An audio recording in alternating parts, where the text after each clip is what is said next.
Hi there, my name is Phixfox, and welcome back to Heroes of Might and Magic 2. This is going to be a playthrough live, hopefully, without any interruption, without any concerns, going through a user-generated map from the FHeroes2 Discord, and I'm very, very excited for this one.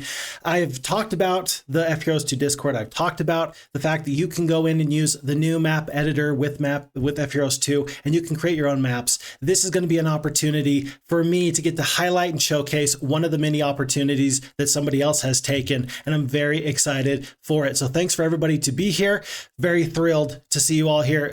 That's going to be Lord Shadowing at the moment, and then Zent's Man. So Zent says, I'll be lurking but curious to see what map it's going to be. Zent, this is going to be from the FHeroes2 Discord, as I just mentioned. This is going to be Crowns of Eldoria, and I'm just going to copy and paste the name of the person that's done it. I cannot read their name. I'm not going to attempt it, but it is there on the screen. So with that being said, let's dive in and see what we are in for. Crowns of Eldoria. This is going to be a 6-player map, medium size, again done with the FHeroes2 map editor. This is denoted as being a normal difficulty map, and it indicates as such: uncover the secrets of Eldoria, a realm where crowns hold the keys to ancient powers. So 6-player map with medium-sized dimensions. I'm anticipating that this is going to be very crowded very, very quickly, and that's something that I'm absolutely 1000% all for. Let me just check to see who just followed us real quick, and then we'll get started again there. Mubarak, H. Mubarak, thank you for the follow. Happy to have you here. Always a pleasure. So we're going to put this on impossible difficulty, and we do have 6 different positions we can be and 6 different types of players. And so for that, as always, we're going to use the dice roll to decide which position and what faction we're going to be using. So dice roll number 1 through 6 is going to be a 5. That means that we're going to go from 1, 2, 3, 4 here into the orange position, and then dice roll again. That's going to indicate which class or faction. Once again, that's going to be a 5. You know what? I'm going to re-roll that one more time because I know that it's the wizard faction, and I know we've played the wizards a lot recently. In fact, it was the decisions map that we ended up playing the wizards. The dice roll knows what they're doing, and yet I refuse to be told that I can't put my hand on the scales of justice just a little bit. So that's going to be 1, 2, 3, 4. It's going to be the warlocks. I don't know if that's going to be better or worse. I just know that I didn't want to play wizards yet again. And so with that being said, I'm not going to decide what any of the other factions are going to be. We are going to hopefully stay alive until we can reach late game status. Of course, anytime you have knights and barbarians breathing down your necks, you're going to be in a little bit of trouble. But if we can manage a late game start, and if this is a resource rich map, we should be just fine. Lord Shadowing said, that's good. I'm wondering if it's part of a clogged heatsink. Yeah, so funny enough, folks, before we get started, I have to do this. I did take a picture, funny enough, and let me see if I can pull this up really, really quickly. I did take a picture of me working on my laptop the other day. As you know, many of these streams have been interrupted because Phixfox has just had a little bit of a problem trying his darndest to get the computer to work. And so I opened up my laptop, and here's the deal. And this is the honest to goodness thing about Phixfox opening this laptop. Does Phixfox know what he's doing with laptops? No, he does not. I have absolutely no idea. But as you can see here, this is a picture from the Phixfox Discord of us trying to make sure that there's no major issues here. And please note, if you will, here in this area right here, that is in fact a stripped screw that Phixfox has now glued to his tiny screwdriver in hopes of maybe unscrewing it. I was to this point, everything else is up. I'm just trying to get the heat sinks out. I'm just trying to get the fans out. And I'm saying to myself, look, if this is what ends it for me, then so be it. Long story short, we eventually got it out, but we had some major issues. When I was first gifted this computer by my brother, he said, whatever you do, do not open the laptop. My brother is the technological genius in my family, and I have stayed true to that for several years. I remember one time I even came back to him. I said, hey, I think I need to clean out the fans a little bit or something like that. And he got very serious, which for him is very strange. My brother doesn't get very, very serious, but he got very serious, and he just looked at me and just like, why? I don't go into laptops. If I don't go into laptops, you never go into laptops. Well, Of course, you can see I've gone into the laptop. What I need everybody to do is make sure that we never tell my brother. Otherwise, it will void my brotherly warranty and I will lose my IT support forever. If I really wanted to keep this a secret, I probably shouldn't put it on the internet, but here we are.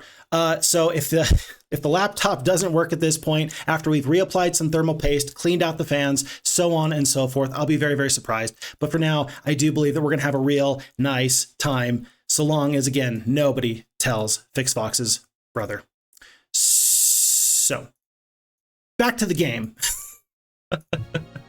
As we get started up, oh, that's interesting. Assertion failed. I haven't tried to play this map yet. It indicates that there's a retry debug application. I'm just going to ignore that, and the game will start up. So let me get caught up on chat real quick.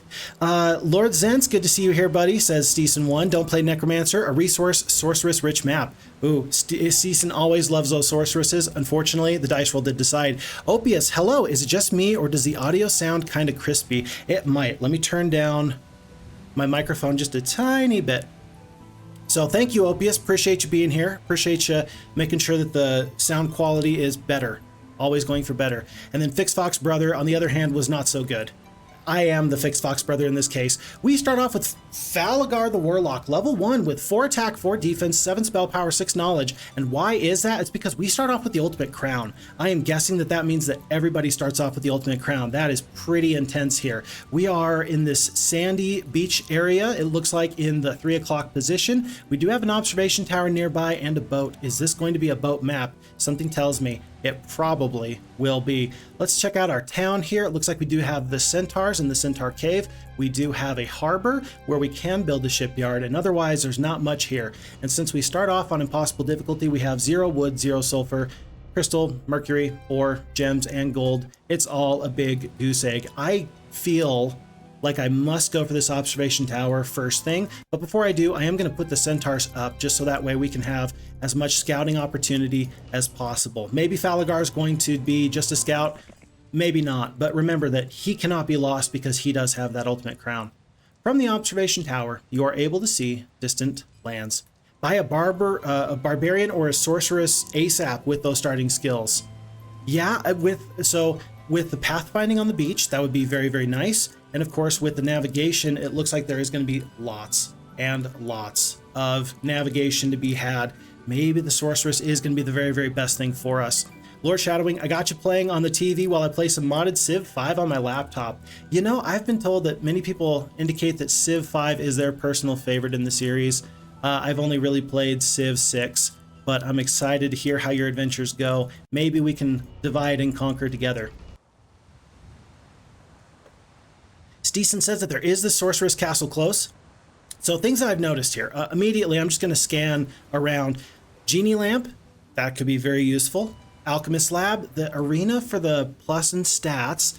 Of course, there's the sorceress castle. Very interesting that there are these stone liths, not to be confused with these stone liths. I'm wondering where these 2 liths will go.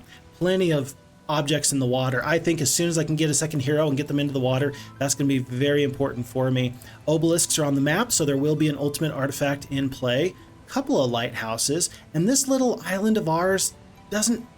it's not critically important that we're here.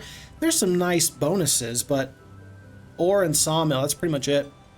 We're going to have to just check and see how often we stay here on our homeland and whether or not we hop in the boat, or maybe these liths are going to give us some opportunities. Let's immediately pick up 1,500 gold, and this is going to be another 1,000 gold. And before I do anything else, it's going to be Barak. Barak, the level 1 warlock, he's going to drop off everybody but 1 gargoyle, and he is going to hop into the boat today. Now, will he go for simply freebies, or will he try and do some scouting? I'm sure he can do a little bit of both at the same time. I probably should have double checked, actually. I've already made a mistake, and here's the mistake. I should have gone for the ore mine first, and here's why. The warlocks do require ore to purchase the crypt, and that is on my hit parade. Thankfully, I can also purchase the nest, which requires no resources other than gold, and so it's not going to hurt my feelings too bad. If it's a little bit behind, supposing I can get at least 1,000 gold from this treasure chest, I get 2,000. That's going to be right perfectly for me. We are up to, it looks like, 15 units of wood. That's wonderful. Let's pick up our nest now with 3,400 gold, but no opportunity to pick up another shipyard anytime soon. I think that just getting the nest for now will be fine. Probably next turn I'm going to pick up the well, at least until I can get enough ore to get the crypt and maybe move on from there. Remember that we're also looking for gems because the labyrinth does take quite a healthy bit. And if I find a sulfur mine, that may be the very first thing that we go and do. Steeson says, 2-night heroes ready for hire, sir.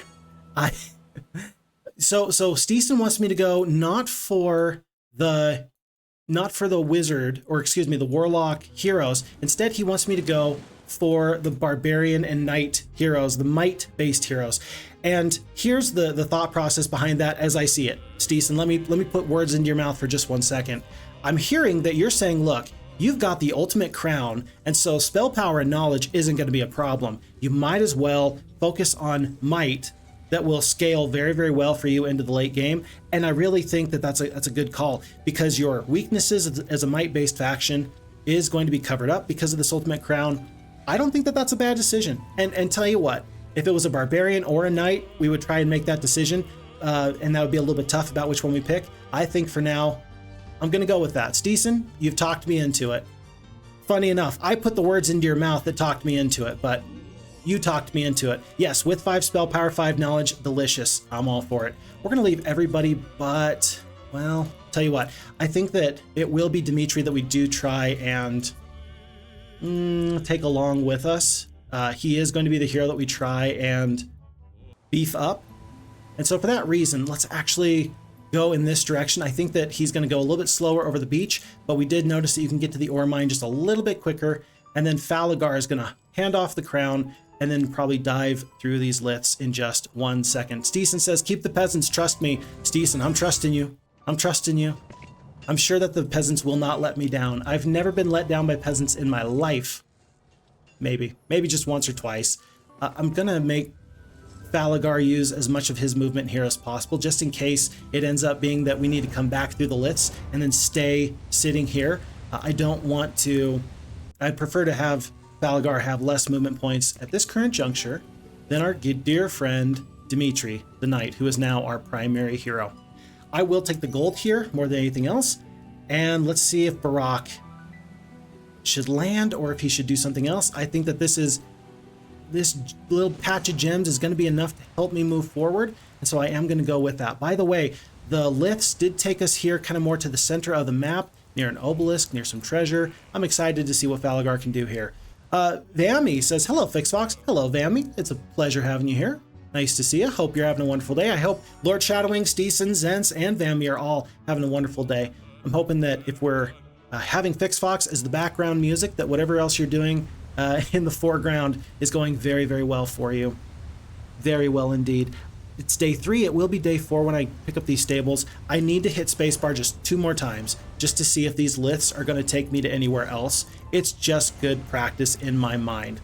And so this will make sure that this lith is a one-way entrance and exit, and that feels just fine for me. Let's pick up the stables. Ruins, free treasure. Interesting. Interesting. By the way, as credit to the map maker, I like the look of this map. This feels like a classic Heroes, Might and Magic map. This feels like it's got a certain panache. It looks like it fits within the realm of Enroth, and I can't help but appreciate that it looks like it belongs in Heroes, Might and Magic 2. So the different palettes, the different smattering of resources, feels good. As you approach the stables, the head groom appears, leading a fine-looking warhorse. This steed will help you speed in your travels. Alas, his endurance will wane with a lot of heavy riding, and you must return for a fresh mount in a week. We also have many fine war horses which could benefit mounted soldiers, but you have none, which we help. That's okay. As far as resources, we are going to need a little bit of ore here. We did pick up the crypt as we talked about.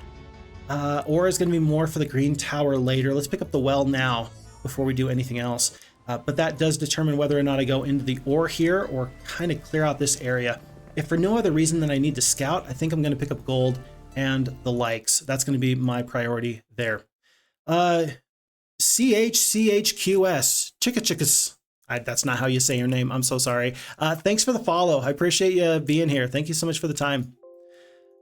Now, I am going to pick up again gold with Falagar as my secondary hero. maybe tertiary, however you'd like to split it. I don't know how much this Necromancer's town is going to play into my plans ultimately, but I'm going to be excited to find out. Rather than go to the obelisk, I figure I can always come back to the obelisk, but somebody else might come back and steal all these treasures from me. So we're going to pick up 600 gold and 6 sulfur from this campfire, another 4 mercury and 4 sulfur there. As we do see an oracle, we're going to head there as soon as we can, as Barak picks up some freebies. Lord Shadowwing says, are these barbarians ever going to learn that every time they pop up in my territory that they are going to be wiped out by my clockwork armies? I think that by now they should have learned. I think we also know what we can expect out of them. I don't believe that they are going to ever get the memo, as it were. Steeson says, I'm working on my main screen actually, 11 p.m. too, but Phixfox News is on, so I might as well get some work done. I'm all for it, Steeson. I appreciate you being here. Yeah, especially for the folks who are overseas in Europe. I know that this is a very late stream. I've just had the best I could do to make things happen, and so far, at least we get to be here. And the fact that I get to be here with all of you makes my day, so thank you for being here. Nestled among the trees sits a blind seer. After you explain the intent of your journey, the seer activates his crystal ball, allowing you to see the strengths and weaknesses of your opponents. This is a 6-person map, and so there's an awful lot of information here to look at.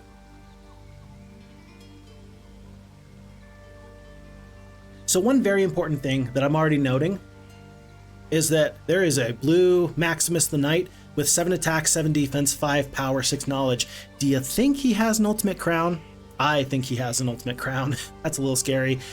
This red warlock here also 5 attack, 4 defense, 10 power, 6 knowledge. That's going to be a load. I guess everybody's going to be a problem. And really, the only reason why you would want a magic user at this point, I think, is if you really planned on getting some good 3rd, 4th, and 5th level spells. Otherwise, going for a barbarian or a knight hero just makes so much sense here. So the heroes are all pretty much kind of to be expected. Income, we are, as the orange player, dead last. Army strength, we're 2nd, which is very surprising. That means everybody's doing a lot of scouting here in week 1. Artifacts, we're at the low end of the totem pole. Only green has picked up at least 1 obelisk. And everybody is even on towns and castles. Good to know. Nobody has cyclopes or bone dragons. And I'm guessing that that's because this map was made with the intention of being a sort of competitive 6-person map. I believe that that was the intention of the map creator. And so every position here should more or less start off fairly equally. We will see how true that is and what opportunities we can get to catapult ourselves to the very forefront. We see giants that are guarding a spiked shield, and we do see for the first time a sulfur mine. That sulfur mine is going to be pretty important. I think that these halflings are useful.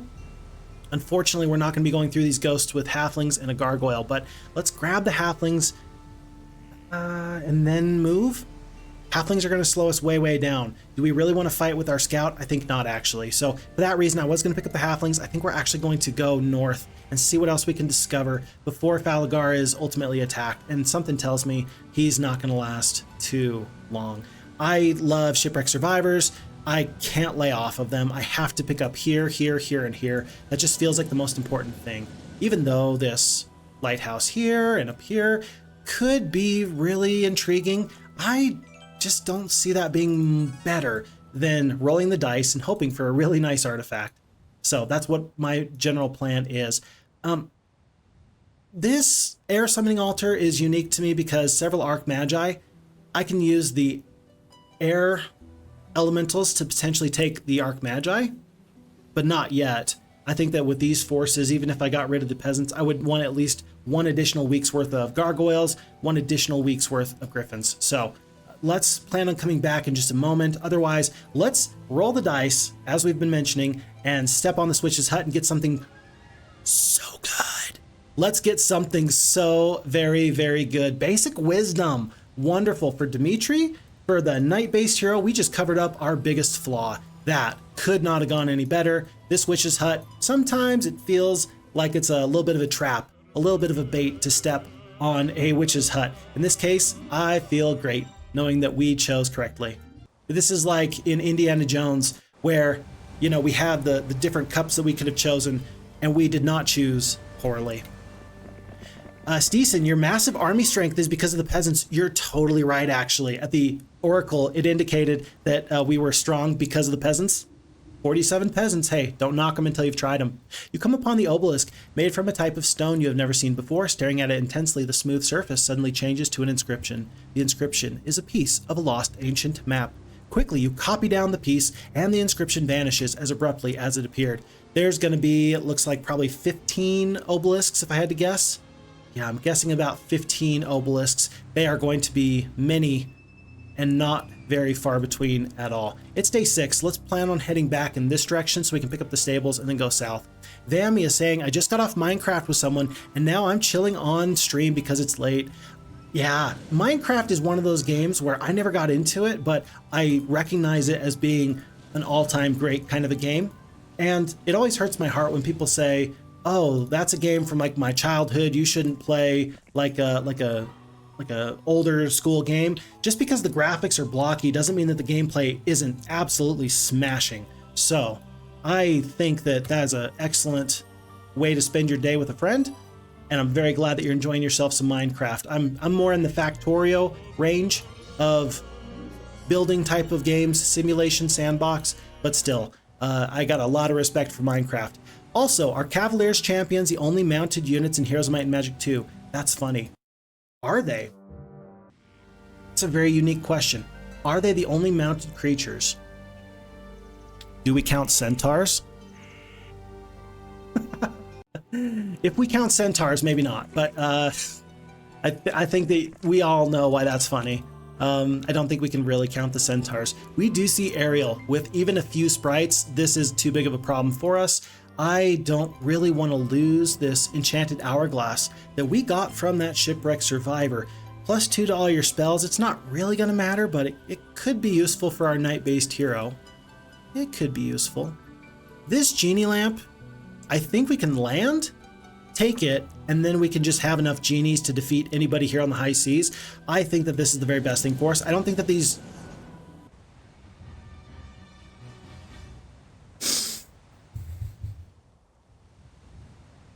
I don't think that these zombies are actually guarding it, but you know what they are guarding? The coast.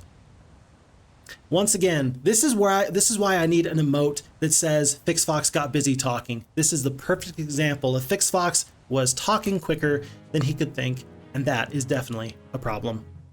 See, I knew Wisdom was in that hut. Steeson's a genius. Steeson's a genius. There's nothing we can do to fight this fight. Brock isn't really necessarily worth keeping, but the nice thing to know is that our boat is now marooned on that island, and if we get a summoned boat, we're going to be feeling much better. I think we might as well just run, and Phixfox is going to hide in shame. Yes, absolute shame. It is not my idea of a good time to simply lose heroes for the fun of it. LaForm, hello. Hello, how are you doing, sir? Very nice to have you here. We're having a little bit of a fun time. You came at the exact right moment, right when Phixfox made a very critical error. So, send me your good energy, because after a loss like that, I always feel like, oh gosh, what am I doing here? And then my 7-year-old son is insanely good at playing Minecraft, Steeson says. He transfers his skills over into buildings with real toys too. Yeah, you cannot go wrong with Lego and the Connect blocks. There's some really nifty real world toys out there that I do believe that Minecraft and computer building games does have some transferable skills for. This dungeon looks good. Statue, of course, is always good.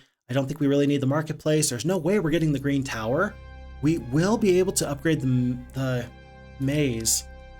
What to purchase? I think that knowing that it's day 7, and even though the waterfall is good, I think I'm feeling like the dungeon. 500 gold starting now, I think is better than the additional 8 centaurs, especially knowing that the air elementals are going to be there. So that's my plan. You will overcome, I'm sure. Thank you. I appreciate that. That is definitely good energy. I asked for good energy and then you immediately responded. So thank you for the good energy. I'm all for it. I think that tomorrow we're going to purchase a hero. And so since we're going to purchase a hero tomorrow, let's make it Barak now. So that way we save his dignity. We pretend like that was the whole part of the plan, was just to run away from Ariel. It wasn't, but let's pretend. And then tomorrow he can actually move troops up to Dimitri. Dimitri can pick up these genies and we can carry on. Interesting. Microsoft Visual C++ runtime library assertion failed.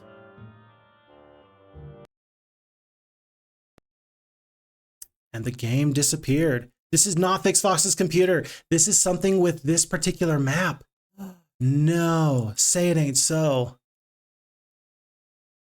Say it ain't so. Load game, standard game, autosave. Pulling up the autosave. It's back.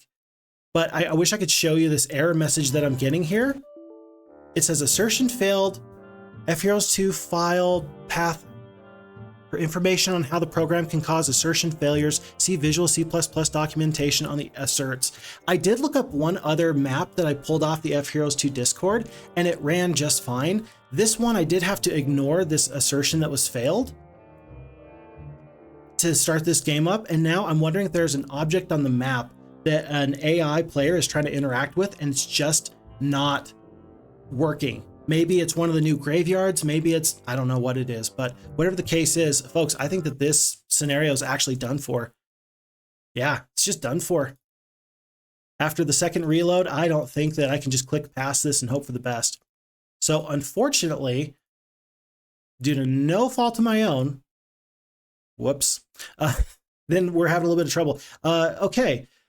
So is the map creator in the chat? I don't believe so. C++ is what the game engine is made of. Yeah, then it's getting a little noodly on me. And then H. Imbarak could be a Windows thing. It could be a Windows thing. It doesn't work, or it doesn't have any problems with one of the other maps that I downloaded a little bit ago. So what was the other map I did? It was Timber. Something with Timber. And I didn't get that weird error message at the beginning of this one when I tried to load it up from the FHeroes2 server, but I did on the other one. Very interesting. So I don't know. An assertion failure in C++ indicates that a condition you expected to be true at a certain point in your code has turned out to be false. Ow. Are you running the same edition of the game as the editor it was made in? Probably not. That was an older map. So Lord Shadowing is probably totally right about that assertion. And Steeson saying that it was made at the same time. No, we are on the new patch. This is 1.1.2. So maybe there's some issues with older maps not being brought up to code. So with that being said, folks, we're just gonna do a new scenario because I can't save this. We're gonna play Timberman. What this map is and what we can expect, I'm not too sure, but this is the other FHeroes2 map that I tried to download. So it's a 4-player map, it's small, it's normal difficulty, it's a free-for-all type of map, and it says abandoned mines and treasure maps. But we are not here for that, but for the wood. Go chop some wood. Well, that's what we're going to do. Let me just make one quick adjustment here then. I'm just going to change this from Crowns of Eldoria to Timberman in the map description or in the stream description, so that way we can just make sure we're all on the same page. I would hate for people to think that they're signing up for one thing and then another thing is wrong. I'm going to reach out to the person that did design the map for the Crowns of Eldoria, and I'm going to let them know that there's an issue, and I'm going to see if they want the opportunity to fix that on their own. So, and then challenge, play with the Iron Shackles. Done. We're going to be the blue player, and because this sounds like a Timber type of game, and because you're putting me in Iron Shackles, I'm going to choose to play as the Knight, because I figure that if there's lots of wood around here, the Knight's faction is the very perfect faction for that. If you can load the map in editor, it should work fine. You need the F2M file though. I don't know enough about it, so we're not gonna waste time on stream. We're just gonna dive right into a new game, which is unfortunate because that other game was actually looking to turn out really, really well. So hopefully we can do some nice fun things here and then move on. A few peasants, I don't think that a few peasants is ever gonna stop me from moving forward. They wanna run. There's exactly one peasant here. That was easy. And we do see for the very first time a sawmill and tons of wood. I think that that tells me everything I need to know that this map is not lying when it says that I am the Timber Man. 4,300 gold. I think I'm gonna start off with this archery range. I am gonna pick up another tyro and make sure we have another hero that can start doing some nice fun stuff with us. Okay. Great. Editor file. Okay, Steeson, I will look at that. You just killed the Timberman. Was that the Timberman? Hold on, are the peasants the Timberman? Vammy? No. I feel so bad then. He's just a simple woodcutter, and I've just ruined his life. I did more than just ruin his life, I just ended his life. Wow. I feel sheepish. That's, it's not good. It's not how we do things. We did just pick up a whole ton of archers from this archer's hut. I could step on this observation tower, but because the halflings are right here, I don't think I feel comfortable fighting that fight just yet. We're going to give ourselves at least a couple more troops before we try and make something of ourselves in that regard. I think I will take the one peasant there on Tyro, though. You ended his wife and children's lives. Yeah, I did. Without their Timberman guy, I don't know exactly how they're going to survive from here on out, but it can't be that good. Halfling hole. We should go for that halfling hole as we kill another peasant. It feels so bad. It feels so bad to do what I'm doing here. Hey, Phixfox and all, glad to see you're streaming. Hello, Sol Invictus 16, very nice to see you there. And Lord Shadowwing, why don't we change things up a little and switch to the evil border thing because of the Iron Shackles? Tell you what, not always do I do this. In fact, usually I kind of make fun of people when they're playing as a good faction and they are playing as the wrong border. But today we're going to do it because, hey, we've already had one scenario just completely end on us. What can I say?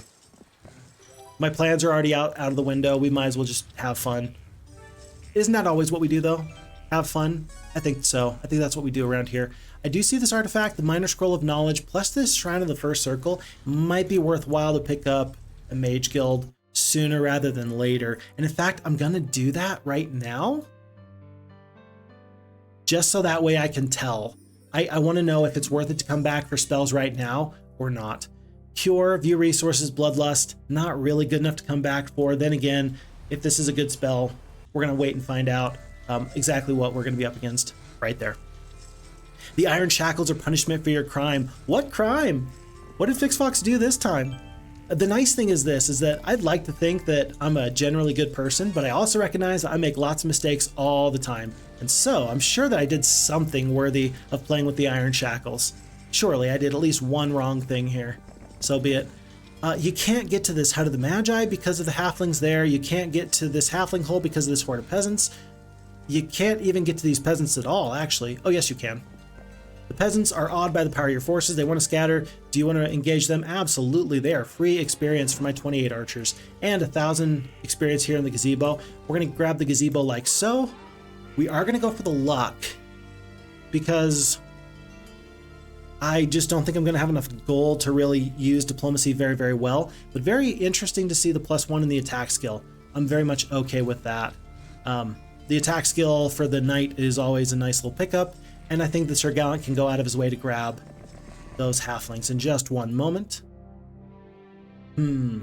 Statue, always a good pickup. Well, I do want that by the end of the week. I do need the well to get my thatched hut. Tell you what, I'm going to invest in the gold more than anything. A day 3 statue will pay for itself pretty quickly, and so we're going to maybe sacrifice some early game firepower for a little bit of a late game opportunity. This is a throng of peasants. Oh no, that's way too many. No, it's not. It's never too many. Not when you have ranged creatures like I do. We're going to pick up 100 experience there for killing about 100 peasants. And there is this hill fort there, which is pretty nifty. If I was the Barbarians, I'd be feeling wonderful. I do see a green dragon. What is the green dragon guarding? I cannot possibly guess, but I'm hoping it's pretty big. It's only a few, but even a few is more than I really feel comfortable with fighting at the moment. And then there is the town of Hilltop. What the defenders are, I don't know. Thankfully, we have plenty of wood. It's not too big of an issue to pick up the Thieves Guild in just a moment. Although it will make my building pretty tight. I'd like to get at least up to Swordsman. Yeah, I'd like to get up to at least Swordsman before anything else happens. Creatures to purchase here. I got 3 more archers. I'm not purchasing peasants. It's not happening. I'm going to bring the one along just because, and I don't want to put a spellbook on Tyro. It just doesn't feel useful at the moment. And we will set off again. By the way, as far as fun things that everyone else is doing or did with their Saturdays, does anybody have anything that they felt that they wanted to share? Of course, ogres, orcs, dwarves, we have none. Because my Saturdays have just been catching up. I mentioned a little while ago I started a new job, and it's been a really good job. I'm really grateful for it. I'm doing things that I feel like matter, and that absolutely impacts how you perceive your job. And it's been great. I've been happy to do it. It's been wonderful, but it does unfortunately take a little bit out of me. There's a little bit of stress involved, and so when the weekend comes, I am absolutely ready to take just a tiny little break.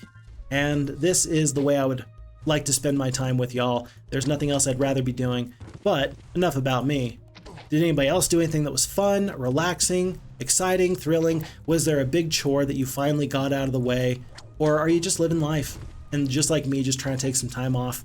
Whatever the case is, I hope that this is one of the better days that you've gotten to experience for a long, long time. These dwarves here are thankfully going to be put out of their misery, finally. 8 of the halflings, it was just the one shot from 3 of the druids. And the previous map had lots of water. I don't know how much water this map has. Basic navigation. Basic navigation. I think we're going to go with basic navigation here. Because diplomacy, I already turned that down once, and I do see water. I see a whirlpool. I think that could be useful. I think that could be worthwhile. By the way, it's been theorized by Phixfox that if you have basic navigation, it also has the secret ability that it will prevent losses while going through the whirlpool. If that's not a thing, I think it should be a thing. I think that should absolutely be a thing, where navigation prevents you from losing half your stack of your first creature. That just seems like that should make a lot of sense, because you're such a good sailor that even the seas and the waves, nothing will stop you. Nothing will slow you down. Might as well come up in this direction and see just how far away we are from another castle. This town may not be upgraded to a castle, but it does have a shipyard. I'm thankful that we sent Tyro in this direction. He's going to hop in the boat in just 1 second. That's his job. Go straight for the boat and sail around and do nice fun things for me. And meanwhile, with only 1,400 gold left, that's going to be the blacksmith, and we're going to be on to day 6. Looks like Steeson says, FHeroes2 is work. Got to do some important work, son. Don't disturb me while I'm working. I think that when you're telling your family that you're definitely too busy, you're in the middle of something, and it is FHeroes2, we've all been there where we say, look, I really need a break. It was in the last stream, actually, that we're talking with some individuals, and they had indicated, I forget who it was, and I feel so bad, but they'd indicated that they had a job where it was encouraged that they take 5-10 minute breaks and just play some games. Not strategy games, but kind of those mindless, kind of, not too labor intensive brain thinking type of games. And I think that was, a great type of place to work, first of all. And of course, we talked about how the only issue with that is that if you're playing games at work, that oftentimes people will abuse a nice situation. And that always feels bad when a few bad apples ruin it. And so a great policy, unfortunately, doesn't get to stick around for too long. It's day 6. We'll see if we can get up this armory. Looks like we're going to be able to as far as the resources work out. Let's just not purchase anything else. And then hopefully here on day 7, we pick up the armory. And for an early game faction that is supposed to hit hard and hit fast, it's always strange to me that your 1st, 2nd, 3rd, and 4th level creatures also have 2 fun little things that they have to do. You gotta get the tavern for the swordsman, and you have to get the well for the pikemen. Always just a little bit sad. Let's see, it looks like, I gotta check this real quick. It was Dranik Kolog. Drani, how you doing, sir? Very nice to have you here. Of course, from the FHeroes2 team, very nice to have you here. It's always a pleasure. It's always a pleasure. One of my favorite comments that you've ever done was on the FHeroes2, why it's a modern day classic, and it's the pinned comment on my biggest video on the YouTube channel. It's the kind of thing that I just always appreciate very, very much. So appreciate having you here. Hi there, glad to meet you too. Thank you, thank you.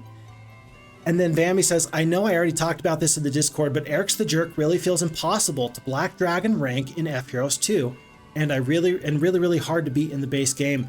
I would love to get everybody's opinions. It's been a long time since Phixfox played Eric's the Jerk. What are you doing?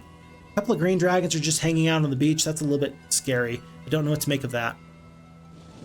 And so And so very, very nice when people can kind of put their heads together and let me know, and in this case, let Vammy know, what do we got to do to beat Eric's the Jerk and get Black Dragon rating on it. Of course, it's a very small map, 2 players, and there's a lot of ins and outs to it. Go check it out if you never have. You enter a rickety hut and talk to the magician who lives there. He tells you of places near and far, which may aid you in your journeys. Ooh, boy. Alrighty, so on this small map, not too far away because it's a small map and everything is still very, very small, we do see a pyramid, and it's got a red tent, so there's some nifty things there. There are shipwreck survivors. If we can get to this whirlpool, I'll be feeling great. I'm guessing though that these reefs are specifically set up so we can only land here or here with Tyro, and the boat is not going to go over here. We're going to have to find another way, maybe over here. We're going to have to invest in a shipyard. Of course, we got plenty of wood. That's not going to be the problem. Problem is going to be finding enough gold to make it really work out well for us. Steeson also notices that Dranik is in the chat. Wonderful. One of our tech geniuses behind the AI behavior. Absolutely. And I've mentioned before that the FHeroes2 AI plays so well that you have to have a good game designer in order to make a smart AI. A dumb person can't make a smart AI. At least I sure don't think so. You have found the humble dwelling of a withered hermit. The hermit tells you he is willing to give the minor scroll of knowledge to the first wise person he meets. Drats. Thankfully, we don't actually have to get wisdom in order to go through these stone liths. I'm gonna step on the stone liths. I was planning on heading back home, but this actually feels useful to me to just hit spacebar a few times and see if these liths go anywhere else. 1 and 2 and 3 and 4? Looks like that's it. And it looks like there's no way that we're going to be going through these dragons, so I'm not too concerned. Although this boat here, that's free, and that could take us here, and maybe that takes us over here. I think that we're going to lose a lot of peasants very, very quickly, and so be it. We're going to accept our losses of peasants one by one by one. And I don't feel bad. Nope, I don't feel bad at all. They're just going to have to hold on as tightly as they can. As we see that we might have dodged a bullet. Oh my goodness, folks, we might have dodged a bullet. We see one enemy in the boat over here. They have taken the town of Big Oak.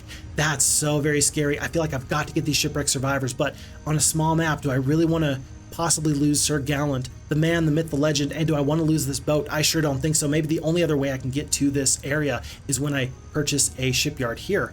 And if that's the case, do you hop in the boat or do you play it safe? That is quite the question for us. Lord Shadowing, bots need bashing, and you're still willing to mod? Okay, wonderful. I said I was going to look that up. I still haven't looked that up, but I will plan on reaching out to a couple of individuals about modding in this upcoming week. So thank you very, very much for that. I appreciate that. The AI is still too weak. We need to make it tougher. Smiley face. Yeah, I'll bet you say that. The AI is super good. And the truth of the matter is that it's so good, and I recognize that it can be better in some places. Since you're here, if you wouldn't mind, what kinds of improvements would you like to see the AI make?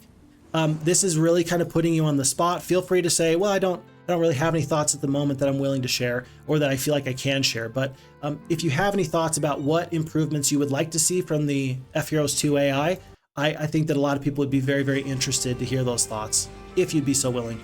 Aragon the Barbarian. We're gonna step on these stone liths. Notice that we had to go through the sawmill to get here. We're gonna make sure that he does not come through. Of course, in Heroes Might Magic 2, if you're stepping on the other side of the lith, the door is effectively closed, and he now can take this artifact if he wants, but that's all he's gonna get until he decides to go through some dragons. We're picking up, it looks like, crystal, mercury, and gems. Nothing else. Lots of goblins potentially guard a path into a gem mine.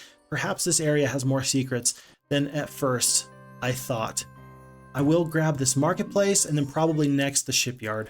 With 1900 gold though, a shipyard, a ship, and a hero is just a little bit too much to ask.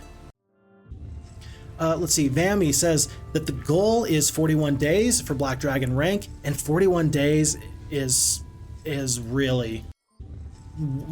41 days on Eric's the Jerk. That's a tall order. I don't know. I don't even know how that would work, because if I recall, that's a map that I tend to take my time and build up a lot of forces, because Eric's does have a lot of forces that you have to overcome at the end. It's a big ask. It's a really big ask. So I'm open to hearing everybody's opinions on what we can do for that playthrough. You come across the remains of an ancient druid. Bones, yellowed with age, peer from the ragged folds of her robe. Searching the robe, you discover a scroll hidden in the folds. That's going to be +4 to our knowledge. I am thrilled for that, and I do want to see what this Shrine of the Second Circle is. But then again, I also want to get back into the boat. I'll take my time. This is going to be the haunt spell. I'm glad that we found that out, because then I'm not going to feel bad about trying to come back here later and find out what we're missing out on. We do have, let's see, was there a... It was the previous scenario where on our island there was a Freeman's Foundry. There is no Freeman's Foundry here at this time. It's possible. It's possible that we're just going to have to upgrade our troops from scratch here. And I don't love that, but it will work. The biggest thing we have going for us is with 4 sawmills, we're going to have all the wood we need to upgrade jousting arenas now. We can't complain too much. This could have been much worse. So we're going to take the shipyard now. And with 1,000 gold, we're going to have to wait for at least one more day before we find something nice. Oh, and that hurts my heart. Run! No! We've got a problem. Folks, we've got a problem. We've got a problem. Okay. Well. And Steeson says, my son says that the AI is better than I am. He's being very honest with me. I'm glad that we can trust our children to let us know what our faults and flaws are. Dranik says, I believe it's not strictly true. AI's cooking skills are so low. I bet you can cook much better. There you go. And then, yeah, Dranik, we had an issue with one of the other maps that we had tried prior to this. It didn't work. Basically, it started up the game. I had to ignore a C++ error, and then, well, it came back later. I imagine when an AI player was trying to interact with an object on the map, and then it killed the game. So maybe I'm gonna need to file a potential bug report in the FHeroes2 Discord. We will see, but that did happen earlier. I'll give you the details later, off stream. And then I actually found several abuse spots that we need to fix during battle. Also, the AI does not consider creature special abilities, and the main problem for me is large maps discovery process. It needs more special logic for such cases, especially for water-filled areas. I've seen the exact same thing you've seen. I so very, very much appreciate where you're coming from there, because water-based maps, it feels like the AI has struggled with at times, especially for the exploration. A map like... Well, a map like Surf and Turf, where it's mostly water, and then you just have to do the best you can with moving forward with your troops and fending off invaders, is not really so much of a challenge in FHeroes2. And I think that was just because the game was designed with the earlier AI in mind. And it's fine, it's good, there's no major problems. Oh crap, oh crap, oh crap. But I would love to see some additional logic there, and I'm wondering if, in fact, it wouldn't be worth it to have some additional reward in the AI's mind. I know that it's a heuristic design as far as the AI's manner of making decisions. Maybe it would be interesting if they placed a higher value on things like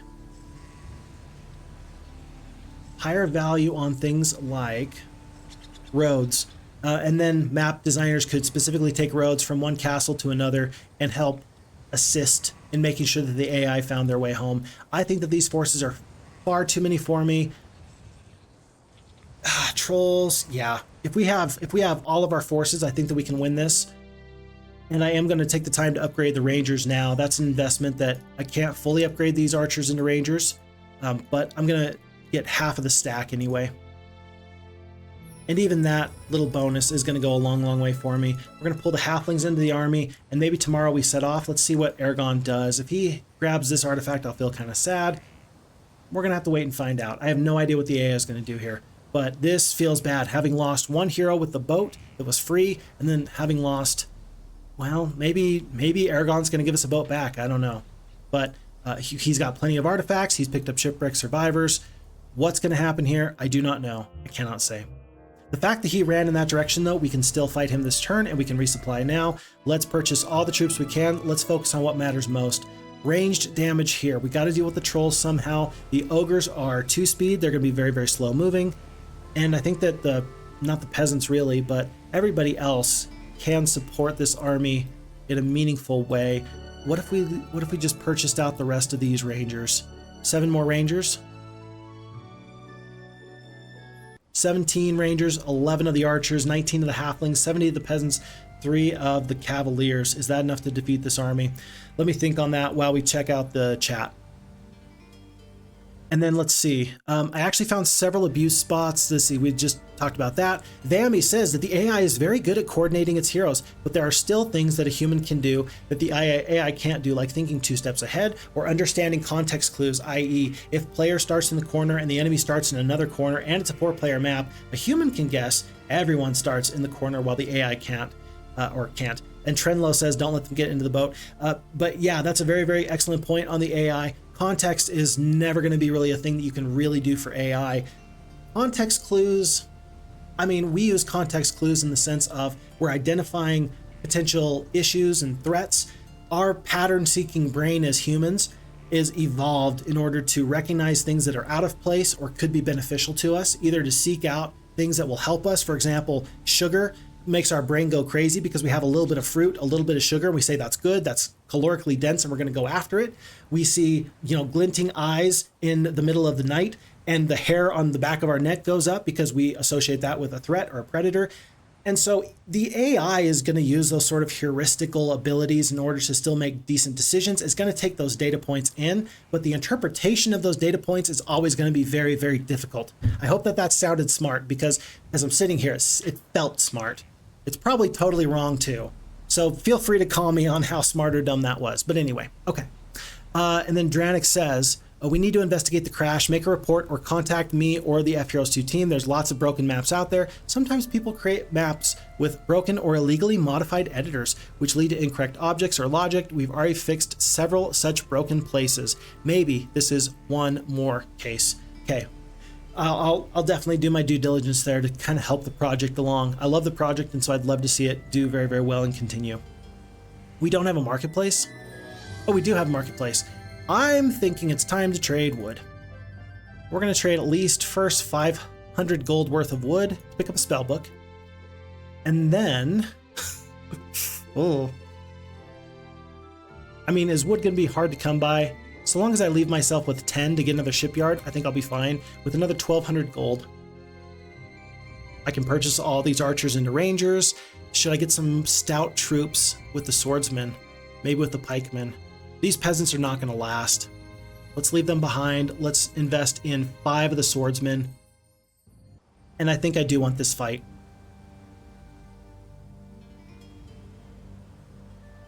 Don't think, just do it. Just go, baby. Go, baby. Go, baby. Go. And it's a glorious victory. Okay, the ranged damage is ultimately going to come up big for us. And look, this is an actual victory instead of just a straight up, what do you call it? Just a enemy running away. That feels pretty okay. Let's see if we can fight this fight any better. I highly doubt it, but just in case, I'd like to know. 21 of the orcs, 84 of the goblins, 5 of the wolves, 3 of the ogres, and 3 of the trolls. And this is Aragon the Barbarian with 3 attack, 1 defense, 1 spell power, 1 knowledge, blood morale. The blood morale is actually important. It's very important, actually. So we're going to keep an eye on that. We are 3 attack, 2 defense, 1 power, 2 knowledge, good morale, good luck. We do have just a few spells at our disposal. I'm going to wait just in case we do see like a disabling spell come out. I'm going to wait to see if the bloodlust or the cure is going to be better for us. I do want to move my cavalries probably actually into this, probably down here. Let me think. Dranik says, I really appreciate your help. Together we shall make FHeroes2 better. Absolutely. You're doing the heavy lifting and I'm just happy to help and do whatever I can. Really, truly. You guys are doing some heavy, heavy lifting and I sincerely appreciate you all. So thank you, bottom of my heart. If I go to the north to try and get the orcs, that means that my ranged damage is going to go into the trolls. If I go to the trolls, then I'm going to assume that my ranged damage is going to go on the orcs. There is way less hit points worth of orcs than there are trolls. Stop. Turn that around. Back that up. 120 hit points here versus 210 hit points here. We can burn down these trolls probably this first round of combat. But if I go to the north here, then I'm going to take the aggression from these goblins, and I'm going to get tied up with them. I still think I want to do that, though. Let's put the cavalries in a position where the wolves are not going to get them. Due to this terrain, we're going to be just fine to go to right here. And then let's see what these other troops do. There's the good morale. That's not good. One wolf goes down. Oh, no. Oh, what a bad time for good morale. My word, I really needed this damage. That was supposed to be full damage from 17 rangers, and effectively I just lose one whole turn with these rangers. That is not a small thing, and I'm gonna skip. I think I have to skip here. I don't want to lose damage on the retaliation. Will the rest of these troops be able to kill these wolves before the upcoming turn? Probably, maybe. Map over, good night. Vammy thinks that that's it. You think that that one instance of good morale ended the game? It might have.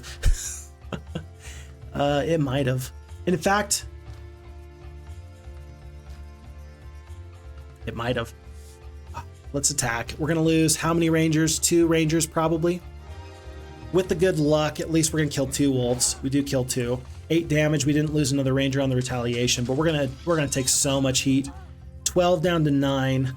And then I might as well start working on these orcs a little bit. 9 down to 4. Down to 7 on the archers. This is totally not good. And we can't kill one troll here, so you might as well get damage wherever you can. My word. Not good at all. I'm going to move the, let's see, 1, 2, 3, 4. The goblins can reach me one way or the other. I'm just going to sit right here. And it is going to be the trolls that completely get swallowed up.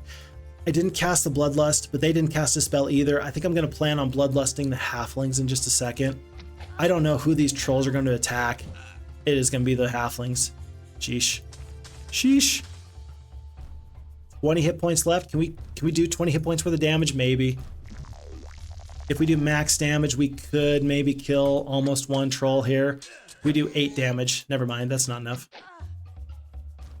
Everybody run! Everybody run. This is totally the end, folks. That one instance of good morale from the wolves, could I have predicted it? Absolutely. I said, look, Aragon the Barbarian has blood morale. And I think that we all saw that the AI, the pre-battle indicated that I would win this fight. And you ask yourself, what changed? And here's the truth. What changed is that the AI calculates, and then it recalculates based off of where creatures move on the battlefield. So, something that we did with these cavalries, maybe we didn't go into the right spot, but it changed the RNG about what we could have expected from the scenario. And that ultimately changed the fortunes of this map drastically. And that was too hot to handle, just too hot to handle. We're going to keep eating damage from these trolls. I can't kill them. I've got to make sure I kill the range damage here. 28 here, here. No sense in attacking the trolls because they're going to regenerate up to full. We killed down to 24 goblins. Oh, I might as well kill one more orc. Take this damage and go down. And then this is our last chance probably to try and kill one more troll. I should have focused on the trolls a long time ago. And by not focusing on the trolls, I made a very bad mistake. Can I do 20 points of damage? Is it still possible? I gotta do 8 points of damage here. I do 8 points of damage. I'm slow enough. I'm slow enough that these ogres are gonna catch up to me. Just a little bit, but we can scatter. I can send some troops to the north. I can send some troops to the south. You know, I think I might have lost my head, actually. I think that if I refight this fight, it could have gone a little bit better. Actually, a lot of it better. It wasn't over. Looking at how close these margins were, I just lost my head and I just kind of gave up on the map, which is absolutely a mistake. One ranger left with the speed. We still got 12 shots. Let's see if we can use them all. 1, 2. Let's hope that there's no more good morale. One more instance of good morale and we are toast. Or that. Either way. Okay. So, bitter defeat. Sir Gallant abandoned your cause, and we're going to hope that we can hire a hero. We can't even hire a hero. These 70 peasants have to hold. Hold, baby, hold. 1,200 gold, nothing else we can do. An enemy lands. Week of the dog. We're going to purchase the max amount of troops we possibly can. and our forces suffer bitter defeat. Phixfox through the map in a major, major way. Vammy was right. Or maybe it was a self-fulfilling prophecy. Which is the reality? Tough to say. Tough to say. Steeson says, as I put this on the auto combat, because we're going to end up restarting this map.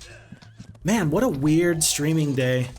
Not a bad day, but just weird how we were playing one map and now we're here and now we're going to have to restart it. Weird day. But Steeson says, I'd love to see a borderless RNG map. Then the AI might be better off because we all start in the middle, quote unquote, of the map from our own perspective. That'd be interesting. Borderless maps in general are kind of a little bit interesting. It's kind of a little bit interesting. So yeah, I don't really know the ins and outs of exactly how that would work, but pretty interesting. I am going to read this error message in full because this scenario that we had tried a second ago, Crowns of Eldoria, this is from the FHeroes2 server that we had downloaded. And when I started up, the message I get says Microsoft Visual C++ runtime library assertion failed. It has my file directory, expression, monster ID, greater / equals whatever. I'm just gonna hit print screen. Maybe there's a monster data size that's a problem. And then if I hit ignore, then the map loads up. But of course we found that eventually it led to problems. So I will send that over to you guys in the error message.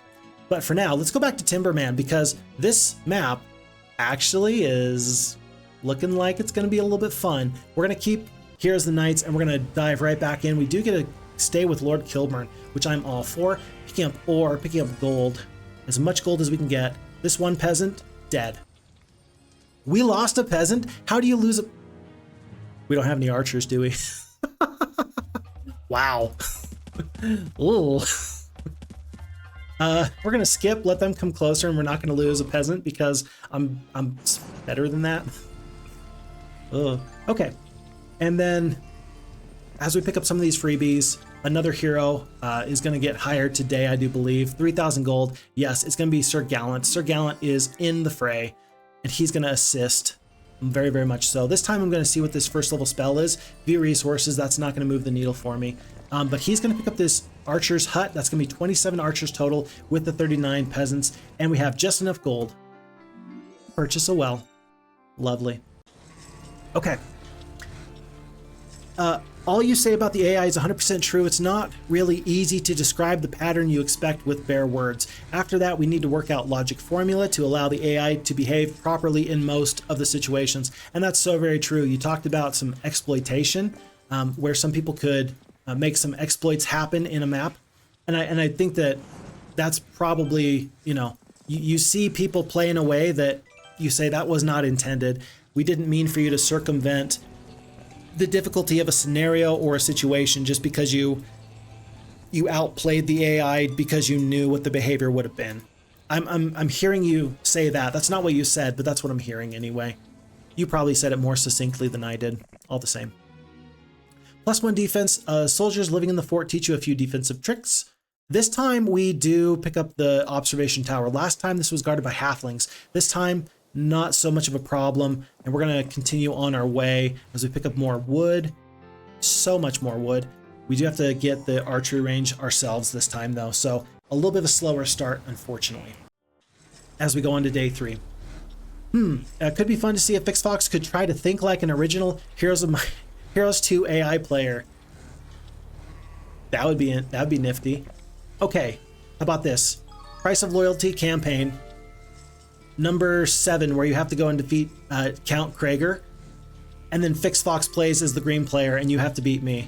I have 5 castles that I start off with from the very beginning. You have one single necromancy hero in the bottom left in the snow, and you have to take a castle within the first week. Yeah, let's see if Phixfox can make that situation go any better. I'm guessing I probably can. I'm guessing I could probably beat you at that point. Maybe not, who knows? Glorious victory here. The peasants, okay, the enemies on this map so far are much easier than they were before, and it's not just because I know what to expect out of this scenario.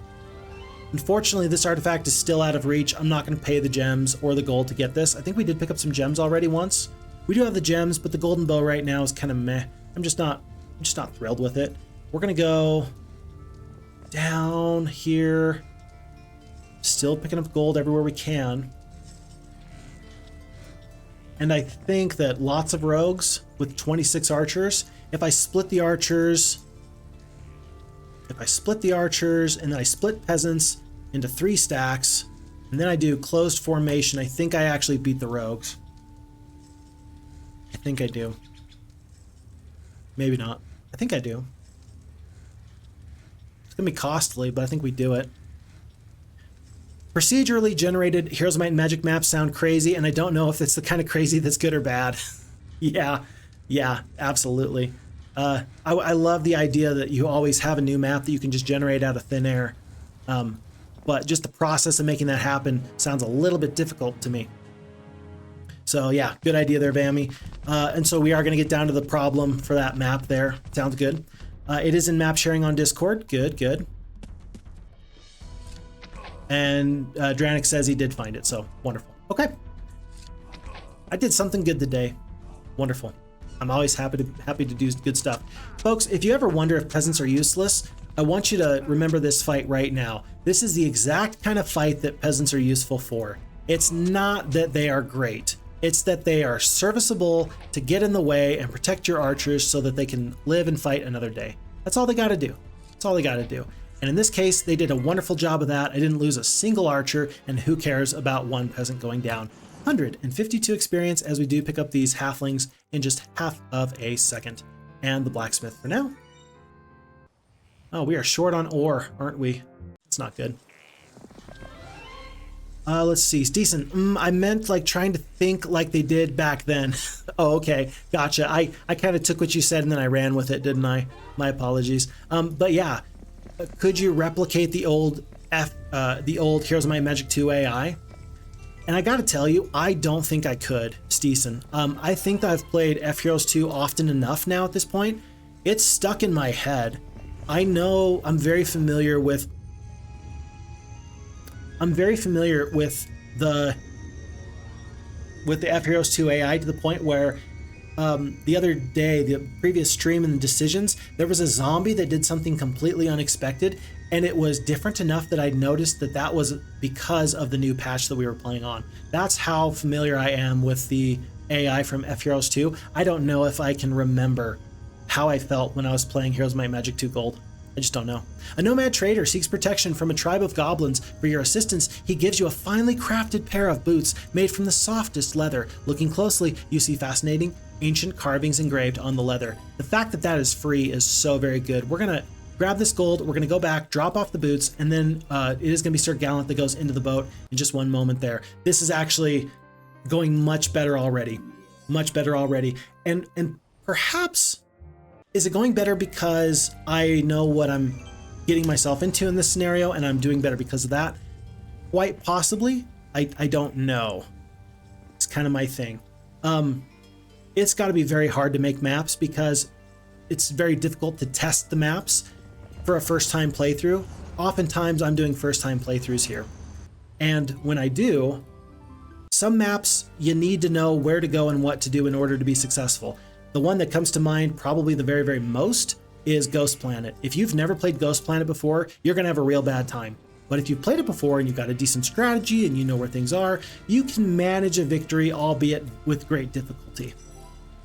I wonder if this map had enough playtesting so that on a first-time playthrough, you could, do just as well as if you knew where everything else was.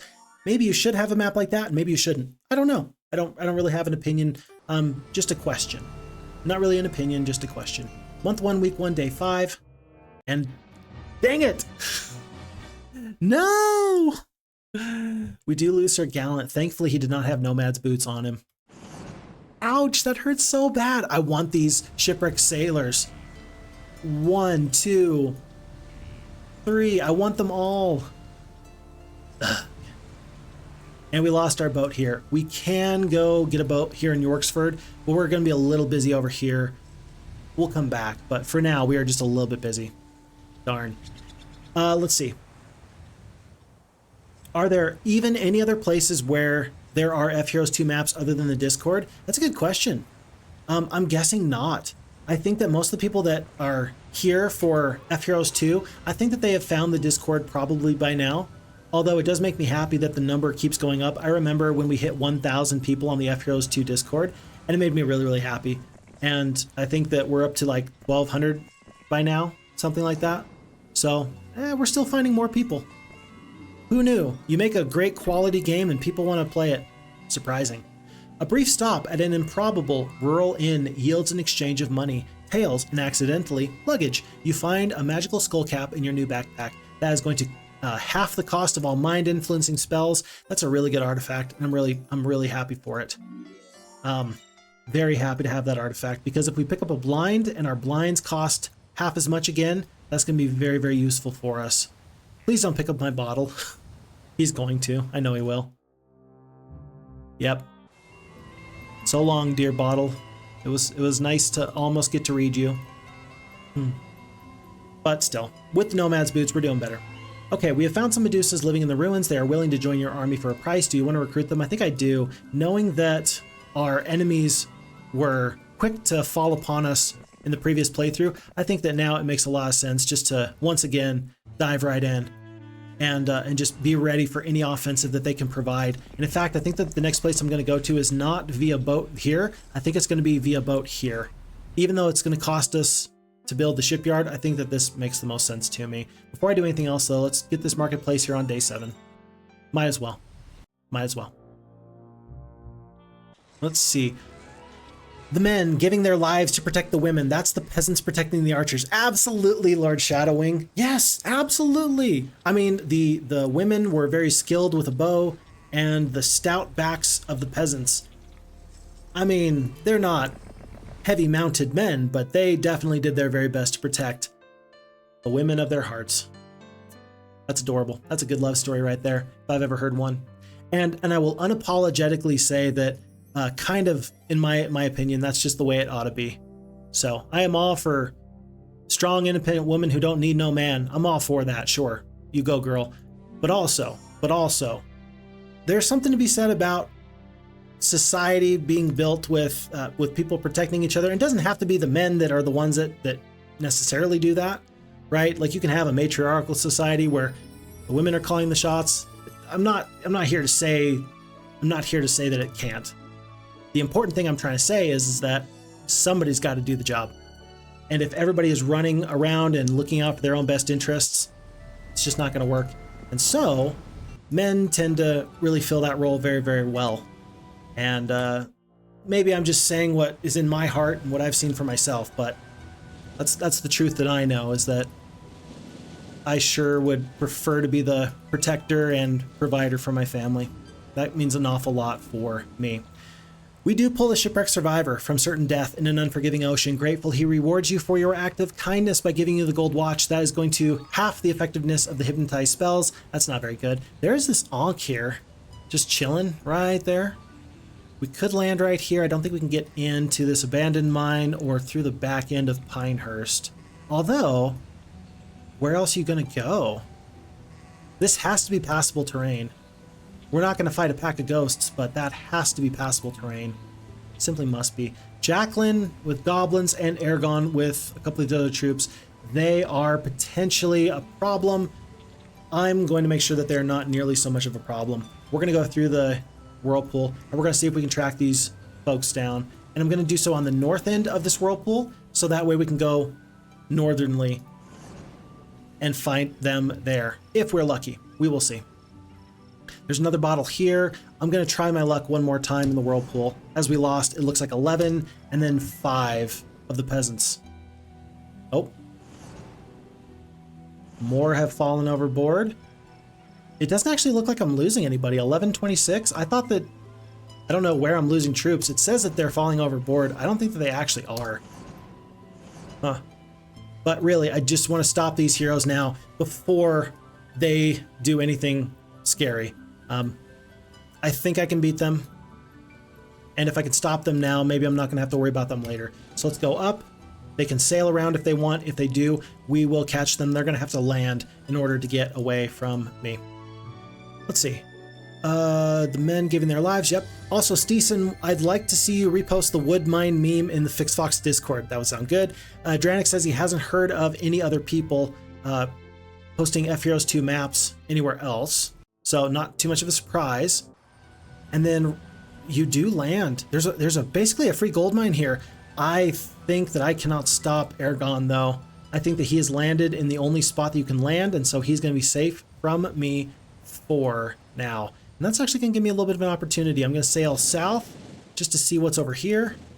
Elk's Head, Jacqueline. Jacqueline's going to come back with a vengeance. She's going to come back with a full resupply, isn't she? That's not good. Is this going to be worth my time? I don't think so. I definitely don't want to go into this area. I would love to just pick off Ergon before he gets too much stronger. Gold could be useful. We're gonna go back through the whirlpools a little bit and see if we can pick up gold. Okay, and there it is. We have been losing peasants. It's just the smallest stack is where the peasants are coming off of. Funny enough. Interesting. Okay. Just like that. But yeah, I'm gonna pick up these sea chests. 1,500 gold a couple of times. There's a lot of troops here. Wood's not a problem, but maybe I purchase another hero and send some more troops into the water. 1,000 gold here. Upgrade the archery range before I do anything else. Troops here. And with only 2,500 gold, this isn't the army that I was hoping for. And for that reason, maybe I don't hop into the water. I really think Jacqueline's going to purchase troops and then come back. And that's just a little bit scary. There's a little bit more gold here. I think that we're going to wait one more day before we hop into the boat. And then we're just going to see what green does. Green does pick up a gold mine. They are back in the water. So we're going to pick up here. We find nothing. I don't have time to wait around. And we're coming for you. Ergon, my friend, I am coming straight for you. And if you land again, I'm going to be very sad. Okay. I'm not sure that the area above the Warlock's castle is passable. I've noticed a mountain peak there. So right here, we can land right here. This is impassable. And then this does look like it's impassable, but otherwise, do you think that this is passable? Because either this has to be passable or this has to be passable, or the map maker just did not make that passable and that's a mistake. I mean, any of those three options are reasonable, but I figured that this looked more likely to be accessible than this. That just looks like it's completely boxed in. And I don't know how else you'd get here unless you had Dimension Door. So, yeah, I don't know. That's a good question, though. And an excellent point. Upgraded Jousting Arena costs gold. I think I just want the troops for now. The 3,000 gold is too much to spend. I'm going to have these 8 cavalries that are cavalries for the rest of their lives. They're unfortunately never going to get upgraded. And I'm very sorry for that, boys. Gentlemen, folks. It is what it is. Maybe you're right. Maybe the hero can step on that abandoned mine. Maybe. I mean, I say it, but then I don't actually necessarily believe it's true. So, okay. And folks, he's going down. Ergon the Barbarian. He's saying, what did I do? In a past life, you caused me a lot of grief. And for that, I'm going to take your life. You have no choice. Well, let's see, though, if we can keep the enemy from running. And the way I'm going to do that is this. We're going to attack goblins single stacks here and here. We are not going to attack the big stacks or the orcs until we believe that we can completely wipe them off the face of the planet. It's going to be a little bit of extra losses that we otherwise don't want to take. But by doing this, we might entice the enemy to stick around for one more turn of combat. Very, very unfortunate that we have the very slow troops here. And I think that my archers are always going to go last. Okay, goblins go down. I don't think that we can kill these orcs at this point. We've done our very, very best, but I think that the enemy's going to run right here. Unless, hey, 22 up to 68 damage. If we can kill 4 orcs here, if we can do 40 damage. Ah, rats. Then that would have been a marvelous thing. Unfortunately, it is going to be our foe running cowardly. The coward. But this 1,000 gold per day is going to be very, very much worth my time. So I feel no complaints there. You can use scroll wheel on your mouse to edit unit number in stacks distribution dialog. I've noticed that you were just clicking on arrows. So like here, because usually what I do is I highlight the stack, I hit left shift, I click. Oh, Oh my gosh, you're kidding me. You're a genius. I mean, of course you are. You're the one that made it. Folks, if you don't know, just what I'm doing there is I'm highlighting the stack, I'm left click shifting, and when I get to this place, I'm just using my mouse wheel instead of the up arrows and down arrows. That is a nifty bit of hotkeying right there. I'm a big fan. Thank you. Thank you. That's wonderful. And you can always trust that someone who really cares about the game is going to go out of their way to make sure that it is smooth, just like that. I think we can go here. And with these forces, I mean, a horde of peasants isn't a problem. Maybe we find something nifty through these oceans. I don't think that we're actually in danger of being attacked here unless someone lands right here or goes through genies. The likelihood of that happening feels fairly low. So we're not going to worry about that just yet. No purchases until we can get to the cathedral, and we do have grain back in the water. This is going to be Jacqueline, but she does not have the forces I feared that she would. What is she doing? What is the trick up her sleeve? I do not know. So 5 more wood, and we are going to land. It's time to land, and maybe we find something nifty through the liths where we belong. Another hero popped into the boat, and then Jacqueline popped out.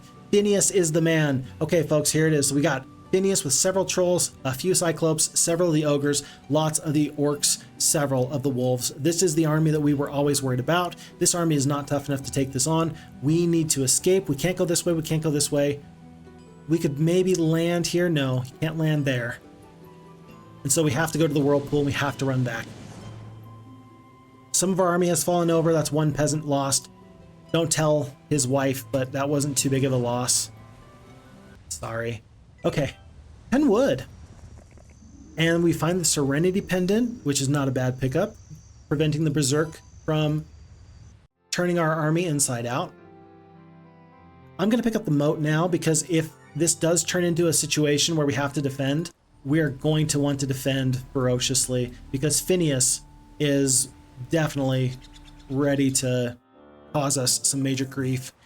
Thankfully, as we get to a new week, and it's month of the gargoyle, week of the gargoyle for +5 gargoyles, he is going for this area where there's the red tent, lots of centaurs. Losing these traveler's boots is going to be sad, but I highly doubt that Finneous has the wisdom necessary to take this pyramid. Although, you go through the red barrier, and if you let Alamar loose on the world, that could be a problem. Remember, as we're looking at the info here, we've seen the green barbarian be the main thorn in our side. We've now seen the red warlock in this little locked up area, and the yellow wizard actually is over here somewhere. Remember that we died to them in the previous playthrough, so pretty nifty there. Pretty nifty there. What to expect, I don't know, but I'm gonna have to do the best I can just to beat green while I can. A group of peasants with a desire for greater glory wish to join you, except I sure do, because why not? And a horde of halflings. Can I just say that I really like the design of this map? This map feels like, while it's very, very small, every little nook and cranny is very, very interesting. I have to point to the Dominion map, and there was lots of wide open spaces, and it felt like somebody said, I want to make an epic grand scale adventure, and then they just didn't take the time to make every inch of that extra large or large map count. If you are a map maker or an aspiring map maker, I would always prefer to see a well done, very, very small map than a large map that's kind of meh. You know, I think that really is my personal opinion. That's what I would like to see.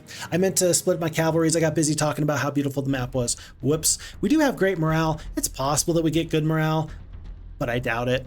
We have no spells. Let's just take our beating and probably lose 2 of our cavalries. 13 damage, 15 damage, 1 cavalry goes down, 7 damage there.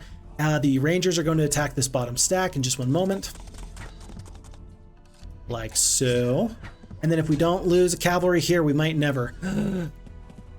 This is close. 3 hit points remain, and we only lost 1. Hey, thank goodness for small miracles. And then otherwise, Lord Kilburn is back. Finneous has landed. I do think that we're just going to stay here, resupply, make sure we get what we need. Picking up that gold mine on the high seas in this area is going to be very critically important. That might be the difference between us winning and losing this map. It really might be. I'm not planning on getting the cathedral at any point. We haven't seen crystal anywhere. Have we seen a crystal mine anywhere? No, there's no crystal on this map. Well, there's not enough crystal on this map. 1 and 2 little bits. I don't think that there's any crystal mines either. And so by choosing to play as the knights, we really might have done ourselves a very big service. I couldn't imagine trying to be wizards on this map and just hoping you can find what you need. It ain't happening. It's just not happening. So, do we need to head over here for any reason? We could pick up some additional halflings. And then if an enemy tries to step on these liths and come through, then we can respond. So that's what we're going to do for now. As another enemy lands on that spit of land in the bottom left. Interesting. Okay. Wonder if a drunk stream would be possible once you get good, reliable internet at home. This may come as a shock to you all, but I actually don't drink. And in large part, it's because I come from a long, proud family of alcoholics that die at 40.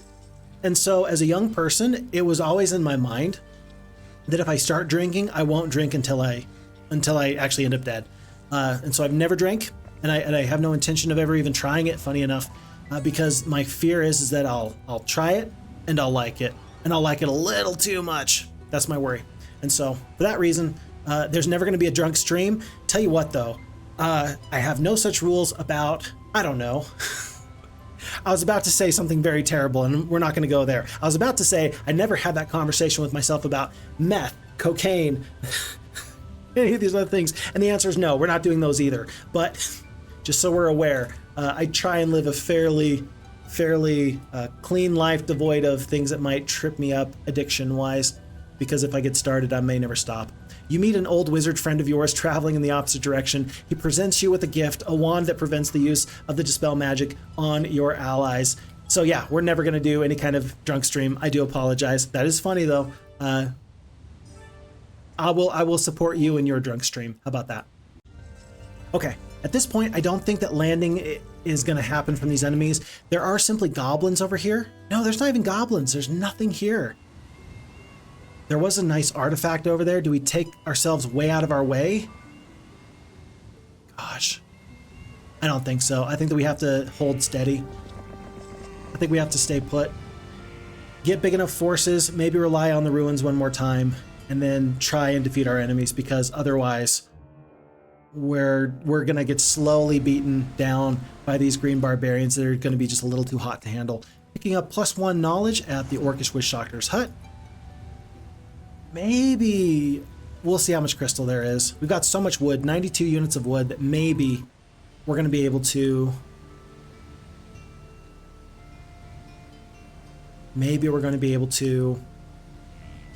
trade for the cathedral. It's day 3. We're not going to have to worry about it just yet.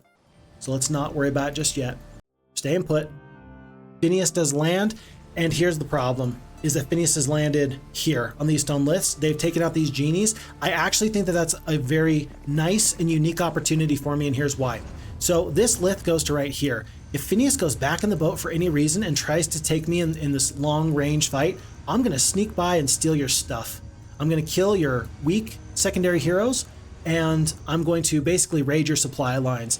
That is a plan that I think has some merit to it.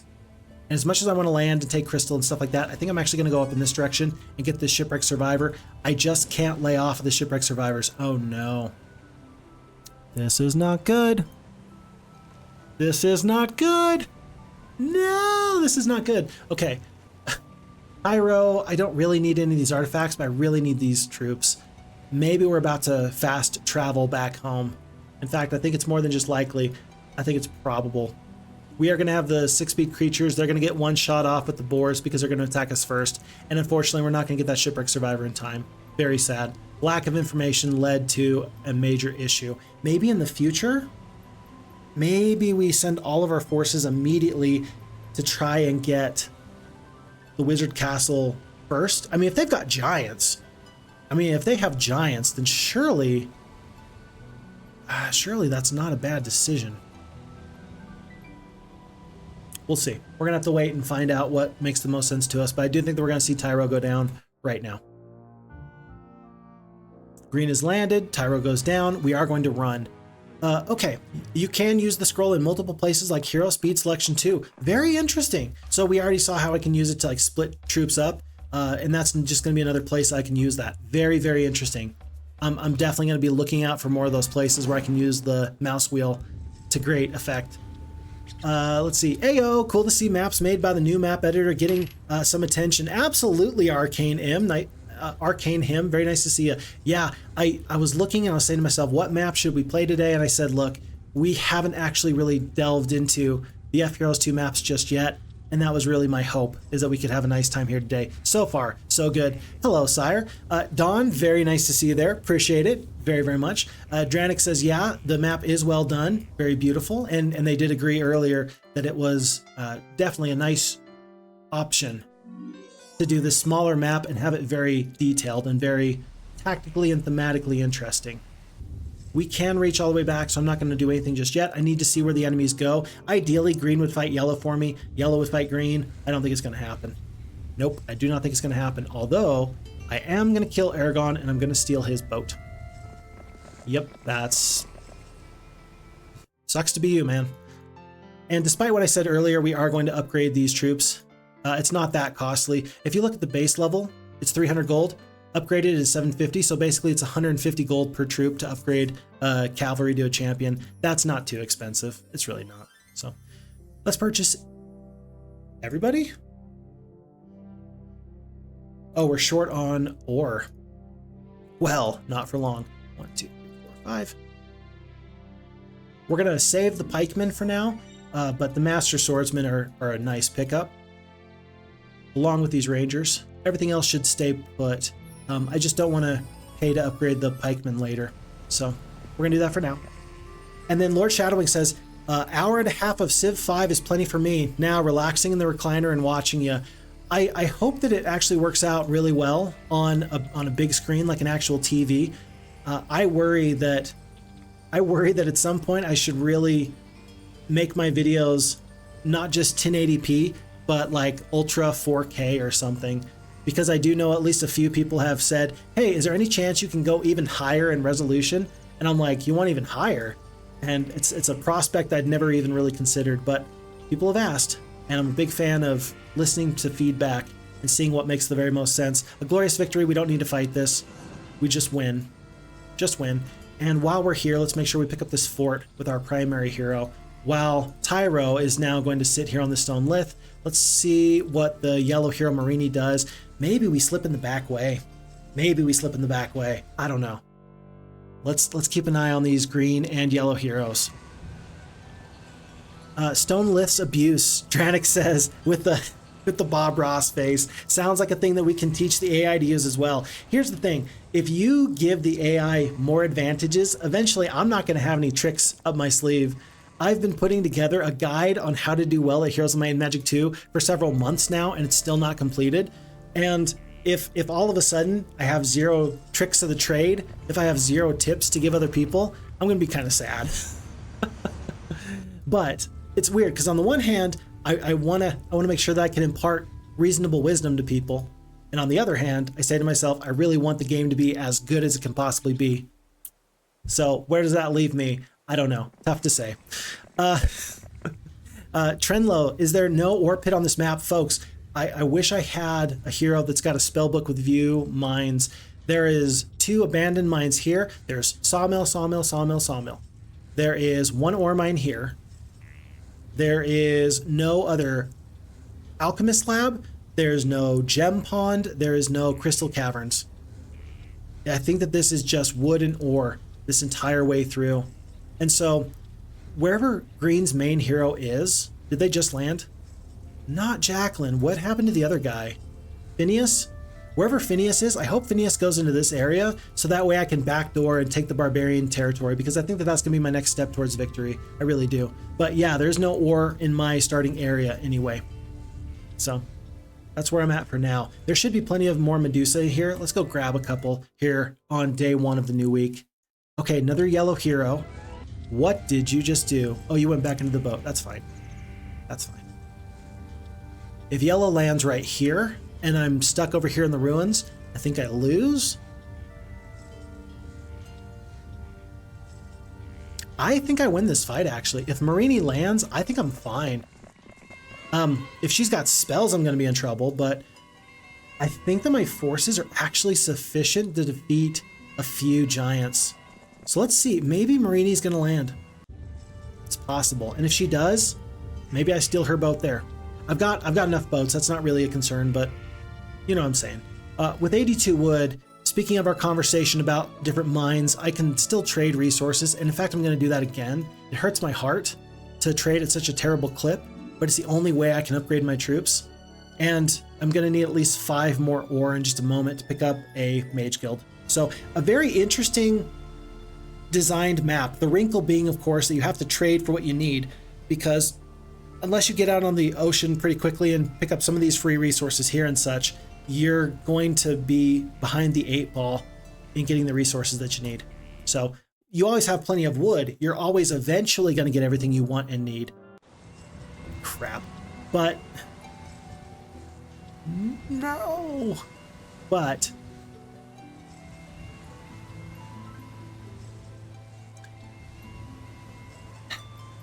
it's going to be a little bit of a test one way or the other. And this is also a little bit of a test. I anticipated Myrini landing here. I did not anticipate Myrini landing over here. Lord Shadowwing does say that watching on 1080p on TV looks great. Good. Thrilled for that. Good. Maybe I already said that. Maybe I didn't. We are one step out of our way. There's a football movie with Al Pacino and a whole bunch of other guys, and it's called Any Given Sunday. And Al Pacino goes, 15 minutes until the greatest battle of our professional lives. It all comes down to this. And either we heal and we come together as a team, or we're going to crumble. Inch by inch, play by play, until we're finished. The inches we need are everywhere around us in life. They're in every break of the game, every minute, every second. And talking about how life is a game of inches, and so is football, so is Heroes of Might and Magic. We are 1 inch short from Myrini, and if we could just reach her, we would be doing fine, but we cannot. I'm not going to send my level 1 Tyro hero to fight this fight, and I can't step in the way enough to prevent Myrini from going straight into my castle. This is a nightmare. Can I path through the archers to get to there, though? We're going to try it. Maybe I can path through the archers. Great glory. Yes! Yeah. Life is a game of inches and you're dead. Ha. Wonderful. Okay. My apologies. I got a little excited. For anybody that likes to watch these videos to fall asleep to, I'm very, very sorry for that little bit of outburst. My bad. So Myrini, we can fight her, and we are going to fight her. We've got 3,600 gold. We could get 1,000 gold more worth of troops over here, from over here. I am going to do that now. It's going to be Sir Gallant that we pick up, and let's grab what's going to be best for this fight. Several pack, few. Probably the cavalries are actually going to be the best unit. They really are. So let's grab 3 of those. Let's trade for these gems. We don't need that many. We're going to trade 6 of them, and that's going to help us upgrade at least a couple of these archers into rangers. Cool. Okay. So, Dranik found the way. Yes, we did. Not my favorite way of doing things, but we have found a way here. So, it is going to be a glorious victory, folks. 3 cavalry plus 50 peasants is a nice supply. I think it was worth it. And I think that I'm not going to be sad about losing 2,500 gold on a 3rd hero. I think that a 3rd hero can actually go into the water and still do some nice things for me. I still think there's some opportunities. Folks, Myrini the Wizard, 1 attack, 1 defense, 9 spell power, 2 knowledge, good morale, normal luck, 20 spell points. Oh boy. 4 of the giants, 16 of the iron golems, 25 of the boars, 13 of the rocks, 6 of the magi. Here's the deal. My rangers, keeping them alive, they can deal with these slower troops, but the rocks are going to get into my face. I can guarantee it. If I step right here with these champions, then I can be in range of the magi, and I can still prevent the rocks from sliding into this direct spot. I'm going to need to stick a master swordsman right here to keep the rocks off my rangers. I think that's gonna be the very, very best thing for me though, to protect my archers with my speed advantage. Trenlow is saying. Trenlow says you can protect your archers with your speed advantage. I definitely agree. And then Dranik is saying 9 spell power. I hope the wizard does not have any attacking spells. If they've got a magic arrow, that's gonna be 9 creatures. That's gonna be 10 points of damage for every piece of spell power you have for your magic arrow. So, yep. 9 of the rangers goes down, and then 6 more go down via those magi. Still, 45 rangers taking a good shot at somebody. I don't think that the rocks are it. Champions can obliterate the magi turn 1 tomorrow anyway, though. Trenlow says, uh-oh. Rocks 2 tile size is a big downside for them here. I still definitely do think that we win this fight. I do think that we win this fight. I just got to figure out, does it make more sense to have the champions go kill magi in a second? Or should I get the damage onto the rocks now? The rocks have not taken their turn. The magi have taken their turn. If the champions are going to commit to kill these magi next turn, I'm fine.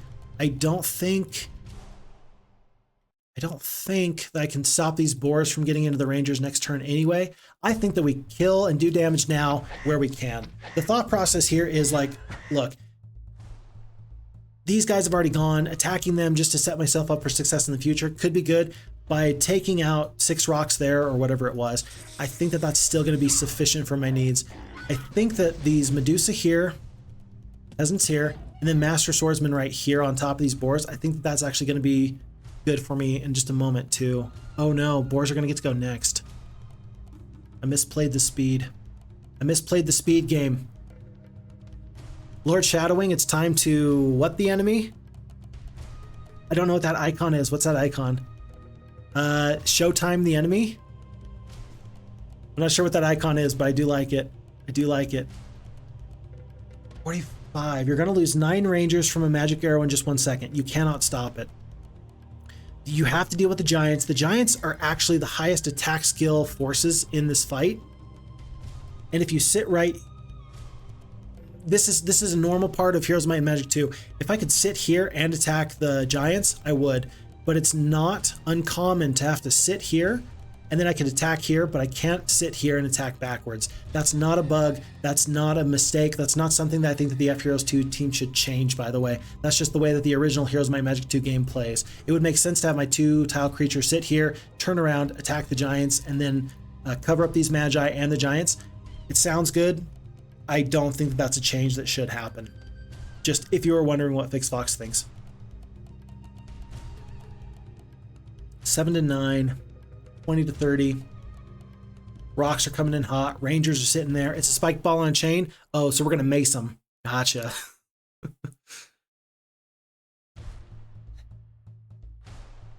I'm anticipating 9 more Rangers going down.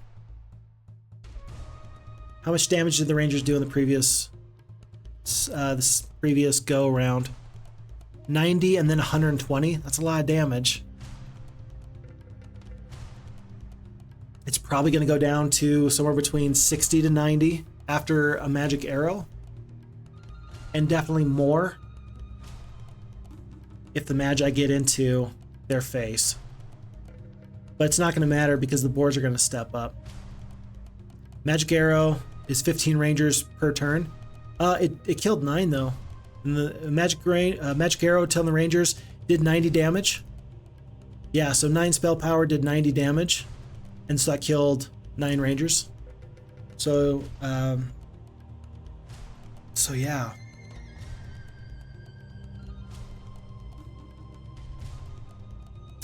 These magi have no melee penalty. They're going to do full damage, whether it's melee or whether it's ranged. The only reason to get right into their face now would be to prevent them from doing damage to the rangers.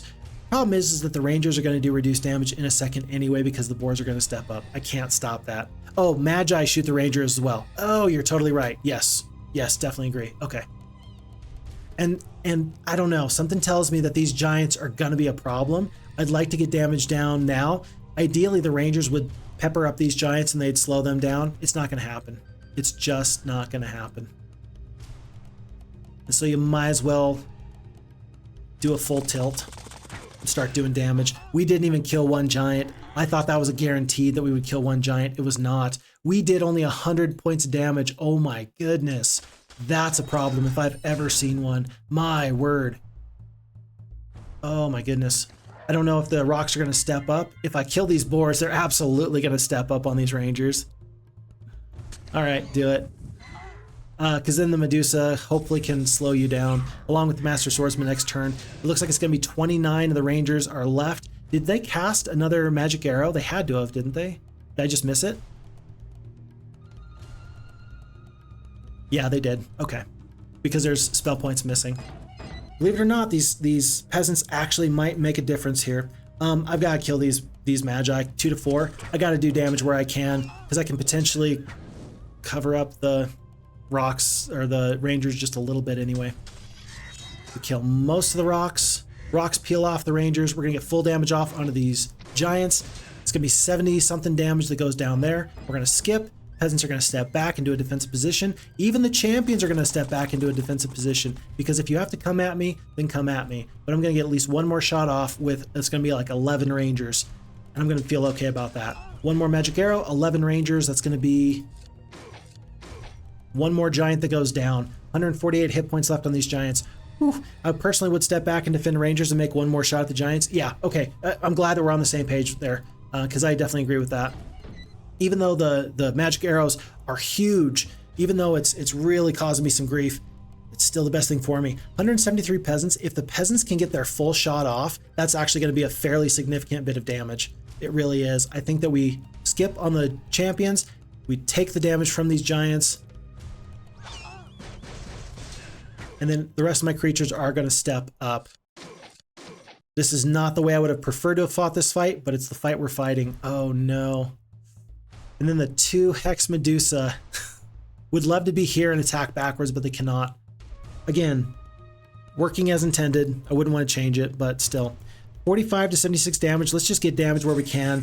We're going to try and let the peasants step up and deal some damage to the iron golems in 1 second. Oh goodness, we're stepping all over ourselves. This little branch here is the worst thing to ever happen. This is so bad. I did not know that you could petrify giants. I figured that immunity to mind spells, I mean, I guess that, is it really a mind spell to petrify? I guess not, but still. By the way, Myrini is out of spell points. That bodes well for us. I'm anticipating that the Medusas are going to petrify again. Nope. 16 down to 15 on these Master Swordsmen. Everybody's just going to stay put. Stepping up, stepping back. And I actually hope that the Iron Golems don't run right here. Let's see it. They do not, and they actually do a bit of damage onto the peasants. Best case scenario, that's exactly what you want. The giant is going to be unpetrified in just 1 second. There's only one Iron Golem here. Tell you what, let's get off damage while you can. They're going to be unpetrified in just 1 second. You might as well break the petrify yourself. Let the peasants deal with this Iron Golem. And 98 down to 28, down to 23. Yeah. Let's see how well we can make this happen. It's going to be a win, but folks, we really needed these forces for future fights. Like, really, we did. Not good. Not good. We can kill one giant here. It's possible. The likelihood is incredibly low. Look at the damage counter. Look at the range there. We can do between 50 to 75 damage. That could kill the giant at the upper end of damage because they have 61 hit points left. The likelihood that we do that good is pretty low. But if we do not do that, I fear that Myrini will run. There's no other options. Let's hope for either good morale or a really nice hit. Yeah, baby! That's what I'm talking about. Trenlow with the prayer in the chat. Ooh, buddy, 2,600 experience. We did bring down a tremendous amount of forces here, but it cost us everything. Folks, this is a situation where we won, but it does not feel good, because if we do not get some really awesome artifacts here, we are, in a word, cooked. Let's see what we get. That's not great. Actually, it's probably the best for the Knight faction troops over anybody. So we're going to take the Arm of the Martyr. We're going to be grateful for that. Plus 2 spell power with the Caster's Bracelet as well. And we're going to pick up the Logistics, and we're not going to take the Estates. I think that the leadership here is going to be more important. I think that we need combat stats more than anything. We're going to go for that. We're going to be just fine with what we had there. Benny921292 says, nice. Thank you. I'm thrilled with the way that fight went. We are going to take that, because all of a sudden with 6 spell power, investing in a mage guild And a spell book seems like the very, very best thing that we can do. So yeah, we got to get that spell book ASAP, Rocky. I hear that trend loud and clear. Lord Shadowwing says, I'm sure you can ice the victory. Ice the victory. I'm assuming that's what it is. Because it's go time. If you only could have had peanut butter, the fast enemies though. What the heck? Only you could have Jiffy, the fast. Lord Shadowwing, you're speaking in haikus and hieroglyphs, and I don't know what you're saying, but I'm feeling the good energy, and that's everything that I need. So thank you. We'll go for that. Dranik does said petrified giants. I'll check the case in the OG later. I don't know. I don't have an opinion on whether that's normal or accurate or not. By the way, those additional cavaliers and champions and peasants actually did matter. So funny how that is. Soul Invictus says Jiffy, LOL. Yeah, okay, Jiffy makes more sense to me. And here's the problem, folks. As big of an issue as it was to fight Myrini, Finneous was really the problem. So we actually messed up 2 days ago. By going to pick up these ruins, it took us too far out of our way. We cannot get into our castle. Our castle is going to go down, and the only thing we can do is run. And so with that being said, let's lean into our strengths right now.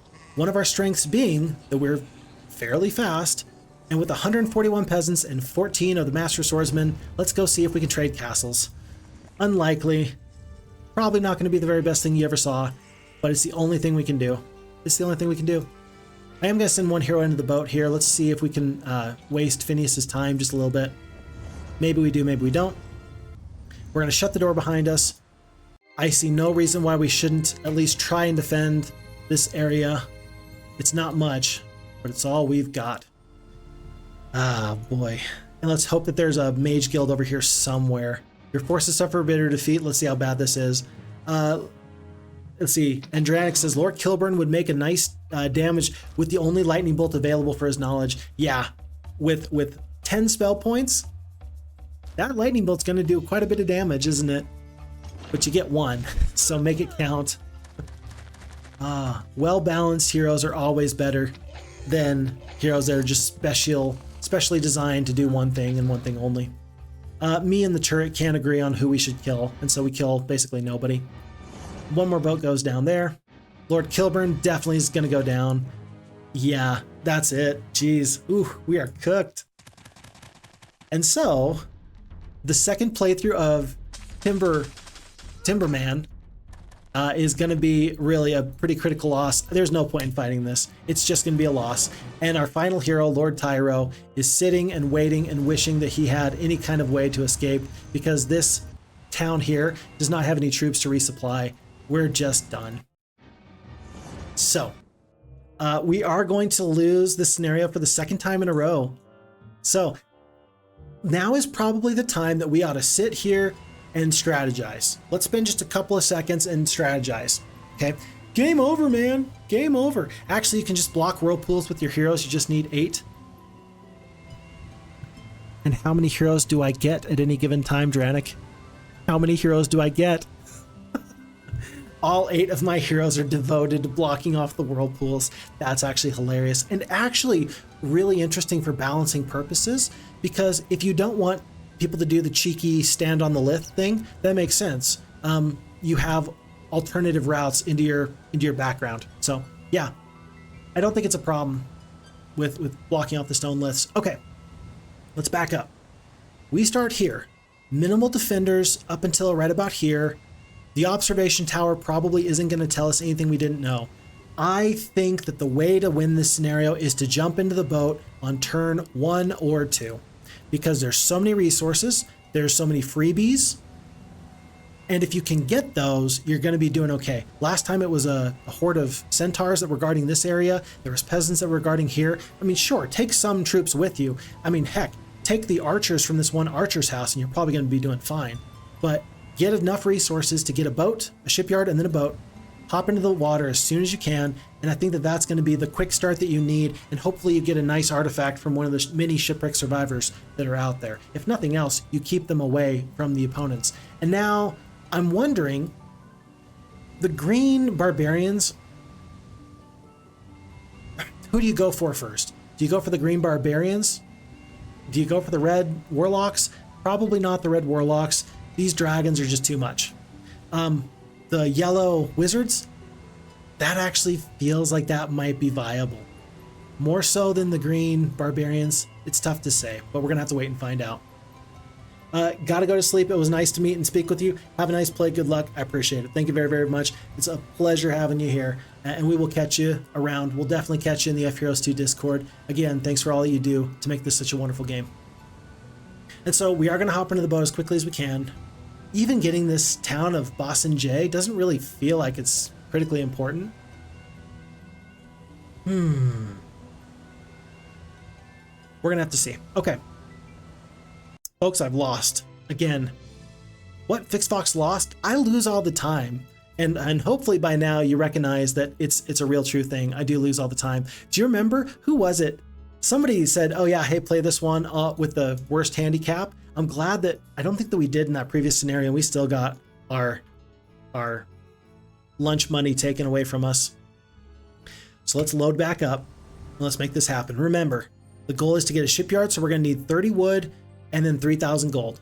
30 wood, 3,000 gold, call it 5,500 gold if you also want to purchase a hero. That's the plan. And it's gonna be Maximus the Knight here, normal standard knight. He does have the archers, so we're not gonna have to worry about these single peasants. And then funny enough, there are gems here. Did we need gems last time? I don't know, I don't remember. 2,000 gold, 1,500 gold, dead peasants. And then wood, wood, wood, wood, wood, wood everywhere. It's not going to be as hard to pick up that shipyard as I might have originally thought. But I definitely can't get everything on day one. So tell you what, before we do anything else, do we purchase a hero? I think we do. Let's purchase Lord Kilburn. 41 and 3. 36. Yeah, 41 and 3. It's going to be Lord Kilburn that we pick up. And we're actually going to use this archer's house to pick up 15 archers total, grabbing this campfire for an additional 5 wood. And I think that Maximus can clear out everything else that's over here for now. Archers, we can't go through that, but we'll go through pretty much everything else. And then wood in massive amounts, another 2,000 gold, that should be it. Shipyard and the boat. And with a little bit of gold left, we don't really care, but we're gonna set sail and seek our fortunes on the high seas. If I had a sorceress, I definitely would have taken them for the navigation there, but alas, it just didn't seem to be likely. Treasure chest here. We're gonna need gold still to purchase some additional freebies. I don't know, let's see, 3 archers. Throng of peasants. Archers are gonna do between 7 to 10 damage probably. I think we win this fight. No, I think we win this fight. Are we going to lose this fight? Shoot. Don't kill this peasant here. They're going to have to go out of their way because of the terrain. You want to kill these peasants first, actually. How do you lose this fight? I don't see how we lose this fight. I think that we win this fight totally and completely. What? I'm so confused. How are we going to lose this fight? 1, 2... I don't get this. Yeah, because we step up, we kill 1 whole stack, we take a tiny bit of retaliation.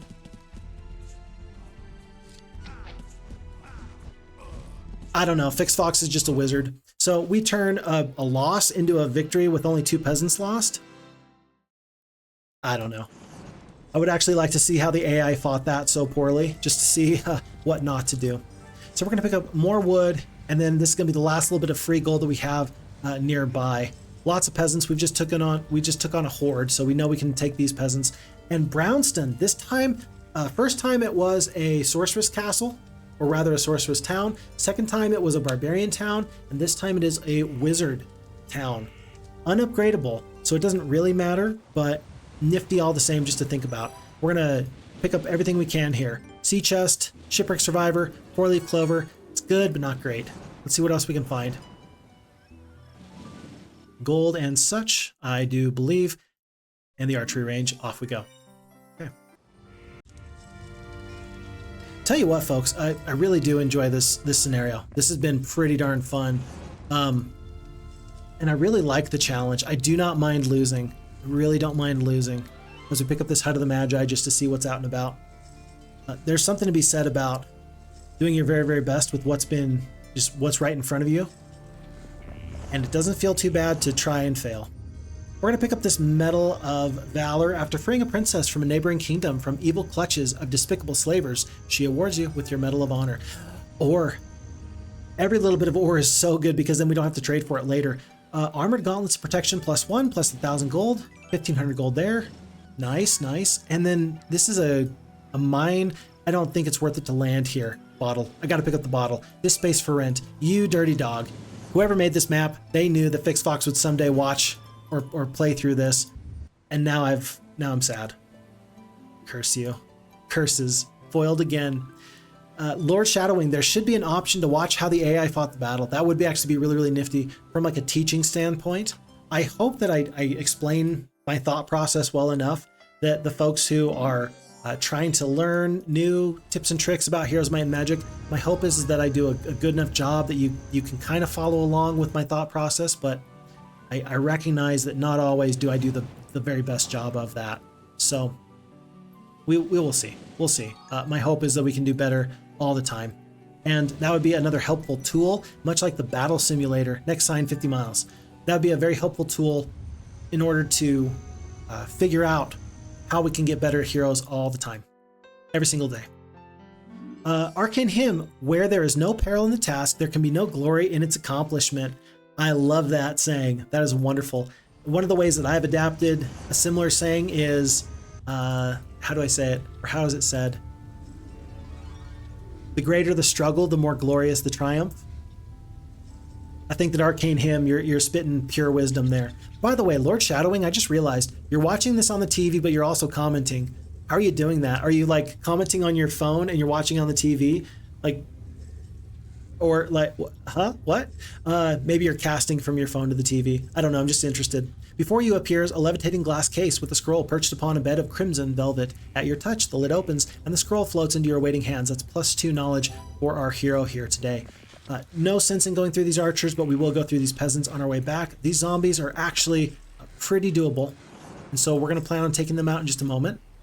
And by the end of this week, we have cleared up several nice artifacts via Maximus, that one being the Lightning Helm, +1 defense, and the 4-leaf clover. Again, even if all we do is keep these away from the enemy, that's still worthwhile. An extra 2 spell points per day to our hero. That's really nice. I'm not going to worry about the shrine nor the sulfur. I'm going to pick up the sea chest, and I'm going to see this gold mine is free. If only you can get to it first. If all we do is hold on to this gold mine for several days, weeks, I will feel like I've done my job. So, here we go. With enough gold and enough wood, I actually think that I need to put another hero out into the water. It's going to be Sarakin. And Sarakin is going to leave the halflings behind. Remember, we do have that halfling hole nearby. And so, he's going to hopefully head for this territory over here, because it looks like Lord Kilburn's actually a little bit tied up at the moment. And otherwise, we need the armory and we need the tavern so we can get the armory. And then it'd be nice if in week 1 we were able to pick up our cavalries and champions. It's not going to happen. That's okay. These things do happen. Gold, gold, gold, and so on and so forth. And actually, Lord Kilburn may never come back because there's nowhere else to land here. So long as I keep a hero parked right here, we will have free gold for the rest of our lives. And that extra 1,000 gold goes a long, long way. We're going to stay overnight, but Sarakin is making his way downtown, walking fast, running away, and he's homebound. Na-na-na-na-na-na. There's another whirlpool. There's another whirlpool, and we're gonna find it as our second boar falls down. Am I crazy? There is one more. There is one more, isn't there? Unless you have to just sail over here. No, there's like a whirlpool like right there, isn't there? I'm not crazy. I know I'm not crazy. Watching on the TV, I got the phone on chat only mode. Okay, good. Tell you what, just so everybody can see, I'm not one of those streamers that has the stream open on my phone to try and artificially inflate my numbers. I've I've always been really, really grateful for the support I've had, and it would feel disingenuous for me to try and switch things up just because, what, for pride, for glory. I think that we could go affiliate on Twitch at any point. I don't think that I intend on doing that anytime soon. We're gonna set sail, and it looks like that was actually the correct decision. I thought that there was another whirlpool here. Maybe I was mistaken. I must have been mistaken. So off we go. We're gonna pick up some more freebies, and the Sarakin's just gonna help out with the cause. But I mentioned in another video, I said, look, I really don't like ads, and I just don't want other people to have ads either. So, oh well. Statue, we don't have enough ore to pick up the swordsman. So here we shall stay. Oh, that was scary. I think that we just survived because Finneous has a lower sight radius than he used to. With the new patch, the FHeroes2 team has removed some additional things that the old AI used to have as advantages as we pick up the ammo cart. And one of them was that they could see further. And so when Dranik earlier discussed how he's like, well, I would like to see differences or improvements to the AI, I'm guessing that exploration is still going to be top of his list, just because it's pretty well known that now we've got less advantages for the AI in the first place. And one of the problems has been kind of exploring things like observation towers. Really speeds up the process of the AI's decision making. And so if you're a map maker, putting more of these in could be very, very useful, but that's just not always practical. How about that? So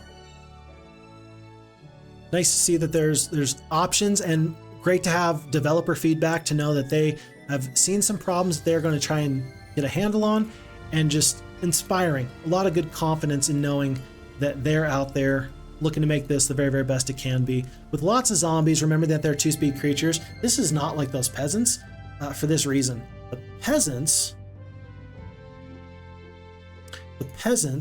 are 2-speed creatures, but they have 1 hit point each. Zombies, and especially lots of zombies, have 20 hit points each. We're gonna make sure that we get up to rangers before we do anything else. We just got the marketplace, so that way we can trade for 1, 2, 3, 4, 5 ore.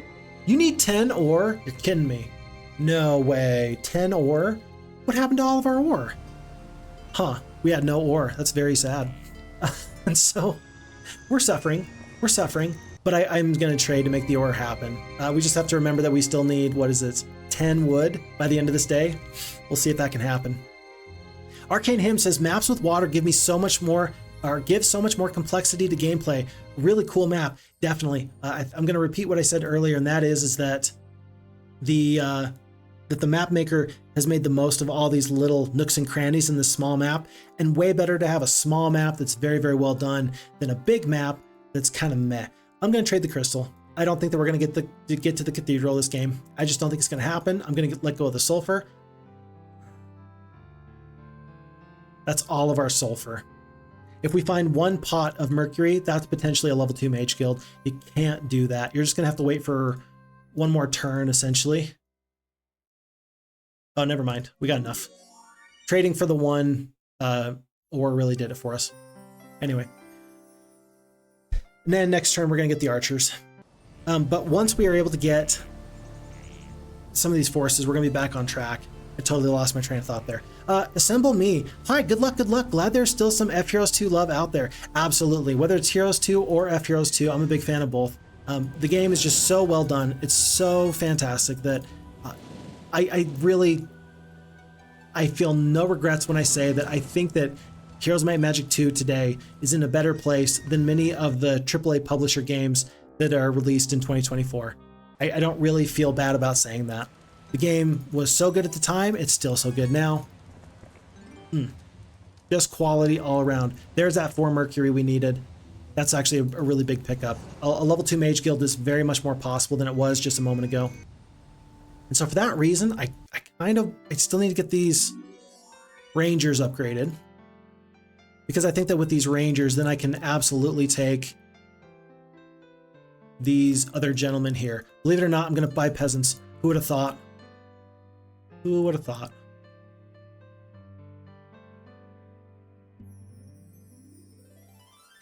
And so that way we can just get this tower and go through these zombies. But I do think that the game is in just a way better spot than other people and other games are at this current juncture. This observation tower does not tell us anything we didn't otherwise know. These archers are kind of interesting. These peasants are kind of interesting. Green has not really stepped out into our territory. They are more or less clearing out their area here. And that actually is good information for us. I am fine with that. I think that because we know that there's no enemies in the boats just now, I'm going to hop into the boat with Lord Kilburn and escape. I mean, he can pick up the sulfur for me. I don't really need that. He can pick up this gold here. He can pick up this over here. It's Finneous that landed in this one section to pick up this one artifact. Before it was the Ankh of Resurrection. Now I can't even tell what it is. But should I leave the safety of this island, knowing that no one can land here, and this is a 3,000 gold per day? It's 15 archers he can bring to the front. I think Finneous is going to hop into the boat in 1 second, and then we're going to be really sad. So I think I'm just going to wait and play it very, very safe. Okay. Let's see. And then Trenlo says timeless. Absolutely timeless. Oh, Vial of Mercury? Yeah, that probably was the Vial of Mercury, wasn't it? Yeah, that's actually very, very possible. That was the Vial of Mercury. I do struggle to tell, hidden in the shadows of mountains, what some of these artifacts are. And that's something that either I need to get better at, or maybe the FHeroes2 team could make it so that when I right-click on the item, it just tells me what it is. Because I don't think that takes away from the skill of the game. Maybe I'm right, maybe I'm wrong. Maybe you agree, maybe you disagree. I'm just saying. And assemble me. I played Heroes 2 as a teenager, but I always loved to cheat using Hex Editor to give me broken armies to find out save states have changed too. I tried playing the Roland campaign with FHeroes2 last week and failed on the second mission. The second mission is so frustrating. So for anybody that doesn't know, the second mission is tough because it's a very small map. It's this size of map. You start off in the very center, you have wizards to the north, you have sorceresses and knights to the left and to the right in the bottom areas, and you are against everybody, and they are coming straight for you. Oh my word. It is a bit of a tactical struggle. And if you want to go north to the wizards who will eventually get giants, you got to go through a stinking swamp. So level 2 of the Roland campaign, please don't feel bad. You are definitely amongst friends. I know that I put all my YouTube videos on YouTube of my playthroughs of the Archibald and the Roland campaigns. And that was my very first loss on camera, was level 2 of the Roland campaign. So you are definitely amongst good friends. Assemble. Never feel bad. You're definitely amongst friends there. Look at this. Oh my goodness. If I pick up tons of tree sprites here, I can maybe clear all this out. And so even though this is gold that I might want to spend somewhere else, I think that Sarakin has definitely paid for himself. And this gold mine has certainly paid for itself. We're going to use this to our advantage. I'm going to stay here one more day because I want to upgrade either the pikemen or the cavalries before we set off. But yeah, I'm happy with the way things are going. Tons of gold. We're actually not too far away from the cathedral. It's day 6. We'll see about doing that tomorrow. But for now, let's pick up 3 of the champions. And we're going to leave the pikemen behind. Again, knowing that we don't want to have to upgrade them again. And let's go get ourselves some archers. Let's go ride them down with our very fast mounted units as Sarakin gets back into the boat. Let's see. Yeah, tiny and 3 opponents. It's bonkers. Definitely. I got to tell you though, I do love very, very much when you say, hey, I like to change the save states and have a big army. There's many a day where I come home from work and I just want to feel like I'm awesome. Like some days I'm in my mindset of being a very tactical type of strategy player. And some days I'm in the mindset of, look, I just need to feel like I'm a superhero. And so it's always a little bit tough to say, I always enjoy this game, but today I just really need to have a stack of Titans and Black Dragons, because otherwise my day is not going to go very well and I'm not going to be very relaxed, as is the goal after a long day of work. At this point, I'm going to hit Q to end the battle. We all know how this is going to go. It is going to be the 8 Rangers. I wondered if maybe by changing 1 or 2 things, maybe the fight would have gone a little bit differently. Maybe we would have gotten a nice instance of blood morale. It did not turn out to be that way. We're not going to take the navigation. I think that by now we've seen that there's not nearly enough water to really justify that, but it's worth noting that it's out there. Finneous, Atlas, we're going to see what they do with their castles over here, and I'm really excited to see what Sarakin can find. A couple of genies could change my fortunes for the very best, and oh my word, look at this. So genies that look to be fairly free, nomads that look to be pretty darn good. There's a Magellan's map here. What will that tell me though? What will the Magellan's map tell me that I don't already know? This foremost scroll of knowledge for +4 knowledge, that is critically important. I'm a huge fan of that. There's no way I can get additional crystal, so I'm not sailing around to try and find enough to get me to my cathedral here. And believe it or not, I don't think I have enough resources to trade for it. I think that it is going to be a level 2 mage guild that's going to be my next big purchase, but we're still going to wait on that for now. There's no sense in doing anything else but laughing at the enemy as they sail by. Ha ha ha ha. And so be it. Right-click over the artifact to check its description makes cursed artifacts less effective. Dranik says, you know what? And that's a good point. Here's the thing. I've been operating under the assumption that there's no good reason why a right-click could help or hurt, but that does make sense. You accidentally click on Attack Sleen, you accidentally click on the Arm of the Martyr, you accidentally click on the Heart of Fire. That is a good point. That is a good point. I do think that that's like very low use case kind of scenario. Like it'll happen. Working as intended? I think it's working as intended. Okay. You've convinced me. To this point, what I really needed was just someone to actually make an explanation that actually made sense to me. And that was it. So I'm for it. Looks like it's going to be 2 of the Rangers and 2 of the Halflings that go down. I'm just going to accept this. For 930 experience, I'm not going to take the estates. The extra gold mine is going to be pretty good for me. The ballistics could be useful. There's no faction that relies on ballistics more than the Knight faction. And as much as I don't really need the gold here, I don't plan on Sarakin being an awesome hero, so I'm not going to take the experience here. You stumble upon a dented and tarnished lamp lodged deep in the earth. Do you wish to rub the lamp? I do. It's going to be 3 genies. We do have 9 gems, and so that's not going to get in the way of our plan to get a level 2 mage guild. That feels pretty okay.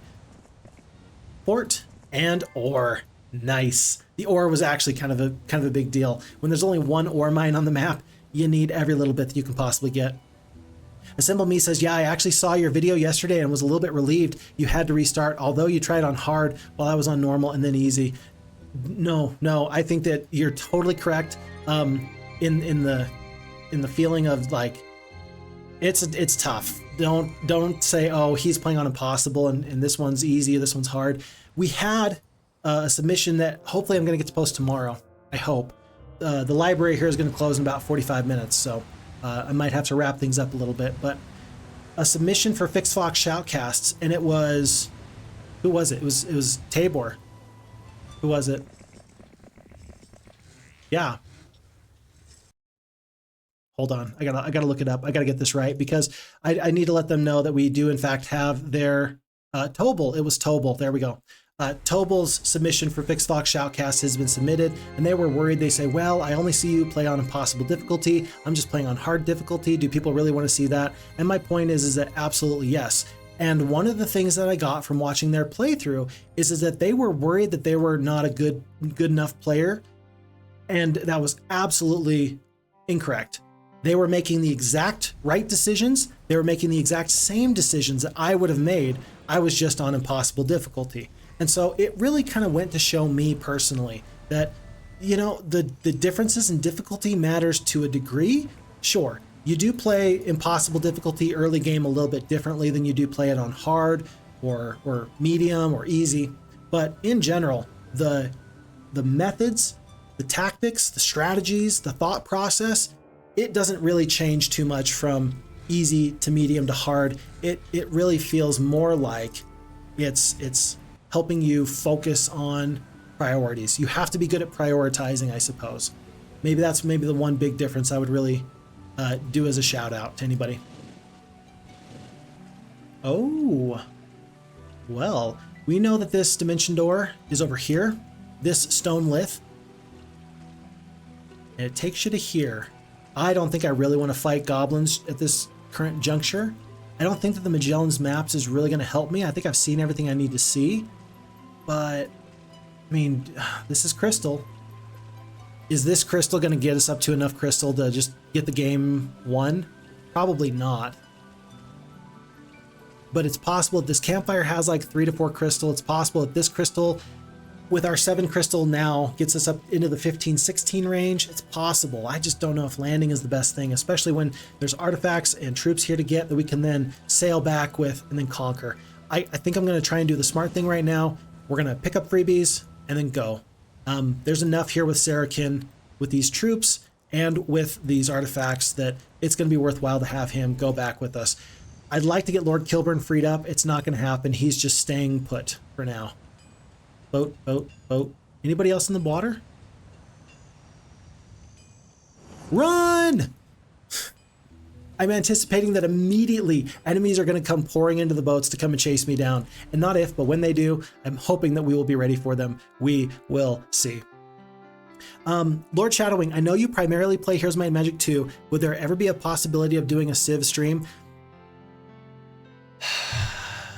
I'm very much down for it. It's very, very possible. I've thought about actually doing chess, for example, as kind of like a secondary branching out sort of stream. My concern with trying to do more than one type of game is this. I'm kind of known as a Heroes of Might and Magic 2 type of strategist, and I'm confident in what I do with Heroes of Might and Magic 2 and 3. I'm confident. My fear is that, I don't know, do people watch me because I'm good at the game, or do people watch me because they like my thought process and they like to spend the time with me? I don't know is kind of part of my issue. Because if people watch you because you're good at the game, you better not stop playing that game, right? And ultimately, I have the opinion that I will do whatever makes me happy. That's really my priority. Is you know, this is something I like to do, and maybe doing Civ is something that I would like to do. Doing chess on stream, that's something I would like to do. But I'm also noting that, you know, there's maybe a time and a place.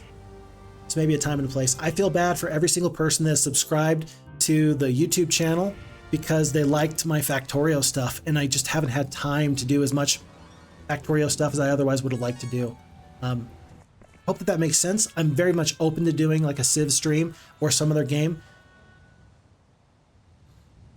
I have a very limited amount of time to do streaming, and so for now at least, I should probably focus on Heroes 2. Even more so than branching out into Heroes 3 or anything like that. But I'm very much down in the future. It's definitely a possibility. We will see. A group of tattered tents billowing in the sandy wind beckons you. Do you wish to have any nomads join you during your travels? Absolutely I do. By the way, we're going to get rid of this boar just in case we're attacked. The 6 speed isn't going to be that useful since we now have more 6 speed creatures. And then our morale gets way better. So the speed's not too bad. The morale's still good. That just feels like the right choice to me.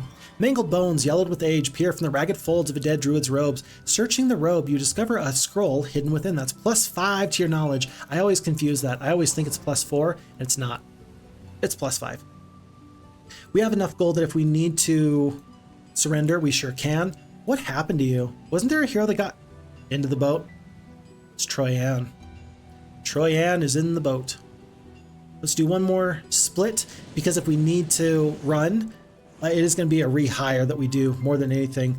Lord Kilburn's going to get away for sure, though. I was worried we'd end up over here and not be able to land. This is just fine for me. I wonder what Troyan's going to do with this big army. Are we ready for them? I hope so. I think so. And if not, it's going to be a little bit of a bloodbath. Either way, let's find out. You know, map makers always hide stuff behind rocks and trees. They can hide cursed artifacts, so you never know what you're picking up. That's really a good point. That's such a good point, and you've definitely made the argument for me, because it always seemed to me like it's not really like a skill issue. Most people, even if you just knew what the name of the artifact was, then you know what it does, and if you don't, then there's the skill issue. And so simply having the name doesn't really remove the skill issue of like knowing what's in the game and what's not in the game. But if it's hidden and you're taking a chance on it, there you go. There's some of the skill. One of the situations that comes up pretty often is that there's going to be like a pack of ghosts guarding the treasure that I can't quite make out what it is. And then it's hard to decide, do I fight this big fight with ghosts or dragons or whatever if I don't know what the reward really is? And your argument is, yeah, that's part of the strategy. That's part of what makes it hard. And I got to tell you, you're making a good argument, so I'm not against it. That was so good. Folks, I think the Troyan just lost a lot by going through the whirlpool like 10 times. Troyan probably just took a beating. Oh my goodness. I am fine with everything that just happened there. That's A-okay for me. We're going to send over the artifacts. We are going to send over... I want to send over everybody. I guess I'm going to leave halflings for now. Halflings are not going to make it into the main army. They were just kind of like a supplemental, extra special kind of forces for me. Because the enemy is up there, I can't sail back directly home. I'm going to have to take the long way home. We're going to pick up the Enchanted Hourglass. We also did pick up this Golden Horseshoe for the plus on the luck. 1,500 gold. I hope that they are worried about me. It's day 5. It's day 5. It's day 5. If there are no defenders in here, we might be in a really good position. We might be... Don't forget the book. Oh, the spell book. I did forget the spell book. I absolutely forgot the spell book. My word. We did just pick up the level 2 Mage Guild a minute ago. Cold Ray, Steel Skin. I really like the Steel Skin here and the Cure. Those are actually the 2 spells I really prefer. Damaging spells don't really help me out a lot when I got low spell power, but the effect from the Steel Skin and the Cure don't really go up with the more spell power. I suppose the hit point regeneration on the Cure does, but kind of a niche case, kind of a niche type of deal. Arcane Hymn. Sarakin always reminds me of the failed attempts on Broken Alliance with handicapped games. Because Sarakin is the hero that the purple player in the bottom right starts off with. Is that my understanding? That sounds pretty good to me. No, there's Crystal right here. Crystal. Crystal. I thought that there was no more Crystal. Whoops. Okay. Let's see what Troyan does. Folks, I actually think that we're in a pretty good position. The only thing is this. If Troyan is their main hero... Oh, they did not. I thought that there was like a Traveler's Boots over here. That was in the second game. That has not happened in this instance. I do not think that they can get all the way down this road. With their 3-speed Orc Chiefs, yeah, they should not be that much faster than me. Let's see what happens. They do take that Wizard Town. Remember that there was nothing in there. You cannot upgrade that town. That's really no big loss. 3 Crystal. Thankfully, I feel vindicated that there's not a whole lot that we missed out on. The ore is going to be nice, though. And Finneous, it's day 6. Folks, I think it's time. Your army is over here, Green. You're going down. I did not anticipate that Sarakin, the level 1 wizard, would be any more than just a mule to pick up freebies. But Sarakin the wizard might be the difference between winning and losing this scenario. That's amazing. That's absolutely amazing. I did not anticipate that at all. And that pressure down here actually changes my thought process up here. Up here I was thinking, oh, I'm going to need to rush out and maybe attack Troyan. I don't think you do. I think that you go on the full defensive and make them make a decision. Put the onus on them to decide how best they want to die. Do you want to die because you overextended? Do you want to die because you fight me in my castle? How do you want to fight? How do you want to die? We even trade better because we got a second marketplace. First marketplace? Oh, wood for ore is less than 10 resources per. Never mind. Whoops. You saw nothing. Day 6, 1 more week's worth of troops is coming pretty quickly, but now with these veteran pikemen, we're looking like a little bit of a cohesive fighting force for the first time in a long time, aren't we? Okay, 6,000 gold left. Cannot say enough about this gold mine. Cannot say enough about it. Lord Kilburn does survive. Long enough to go step on these stone liths, actually. And maybe support over here? Maybe provide some ranged damage with 49 halflings? What? That's gonna be alright. Did I pick up the spellbook? I did. Okay. Wow, what a surprising turn of events. Oh no. Okay. Green hero hopped into the boat here.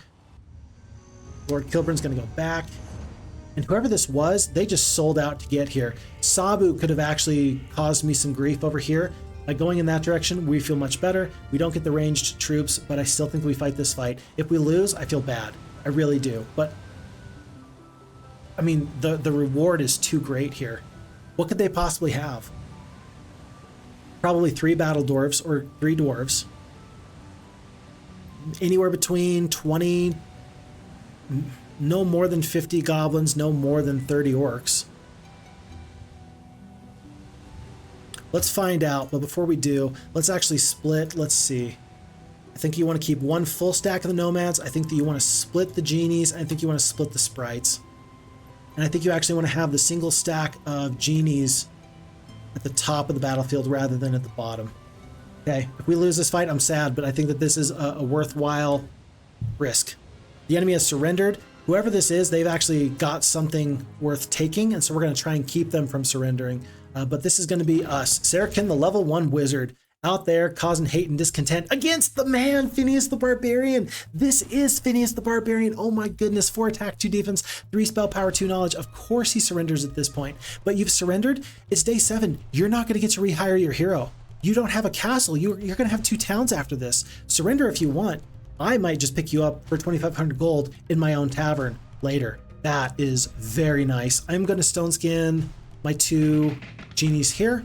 We're going to do damage here. And we're going to hope that we have to stack with these 2 genies on this big stack of 45 goblins. We're going to kill, well, 22 to 34 anyway. We're going to do just fine.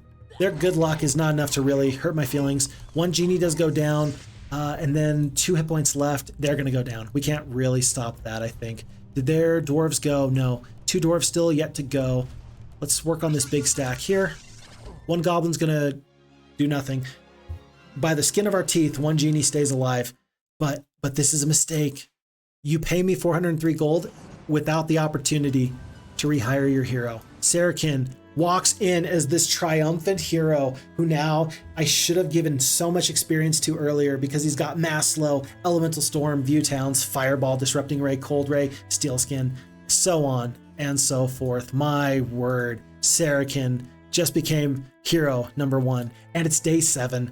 We're about to pick up troops. We're about to roll into this town of Westmore, and folks, I think that this was the break that we needed. Even if there are dragons here, even if there are going to be giants and titans here, I'm feeling very, very good about this scenario moving forward. So Lord Kilburn's going to stay. I don't know what Troyan's going to do. And this feels like the break that we needed, and it could not have come at a better time. For 1 attack, it's not worth 3,000 gold and 5 sulfur to pick up that Leprechaun's shady deals. Maximus is going to stay put. And let's just see what Troyan does. Troyan lands. Yeah, Troyan lands. Okay. Pack several, few, pack lots. Red is unable to move, only there for intimidation. Eventually, I'm going to have to beat them, but I'm not going to bust down this red barrier, arcane him until the very end for obvious reasons. It's going to be Titans against these creatures at the very end. But remember, we are under a little bit of a time limit. My library here closes at 6 p.m. It's 5:20, so we have about 30 minutes to wrap this scenario up. And if we're unable to wrap it up, this is unfortunately going to be like a 2-parter, and that's going to feel gross and icky, and I don't like it at all. Let's combine troops. Let's buy the best and the brightest wherever we possibly can. And I do think that this actually might be the final army. Is 2 genies better than any of these troops? I think so. I think 2 genies is better than wolves or orcs or goblins.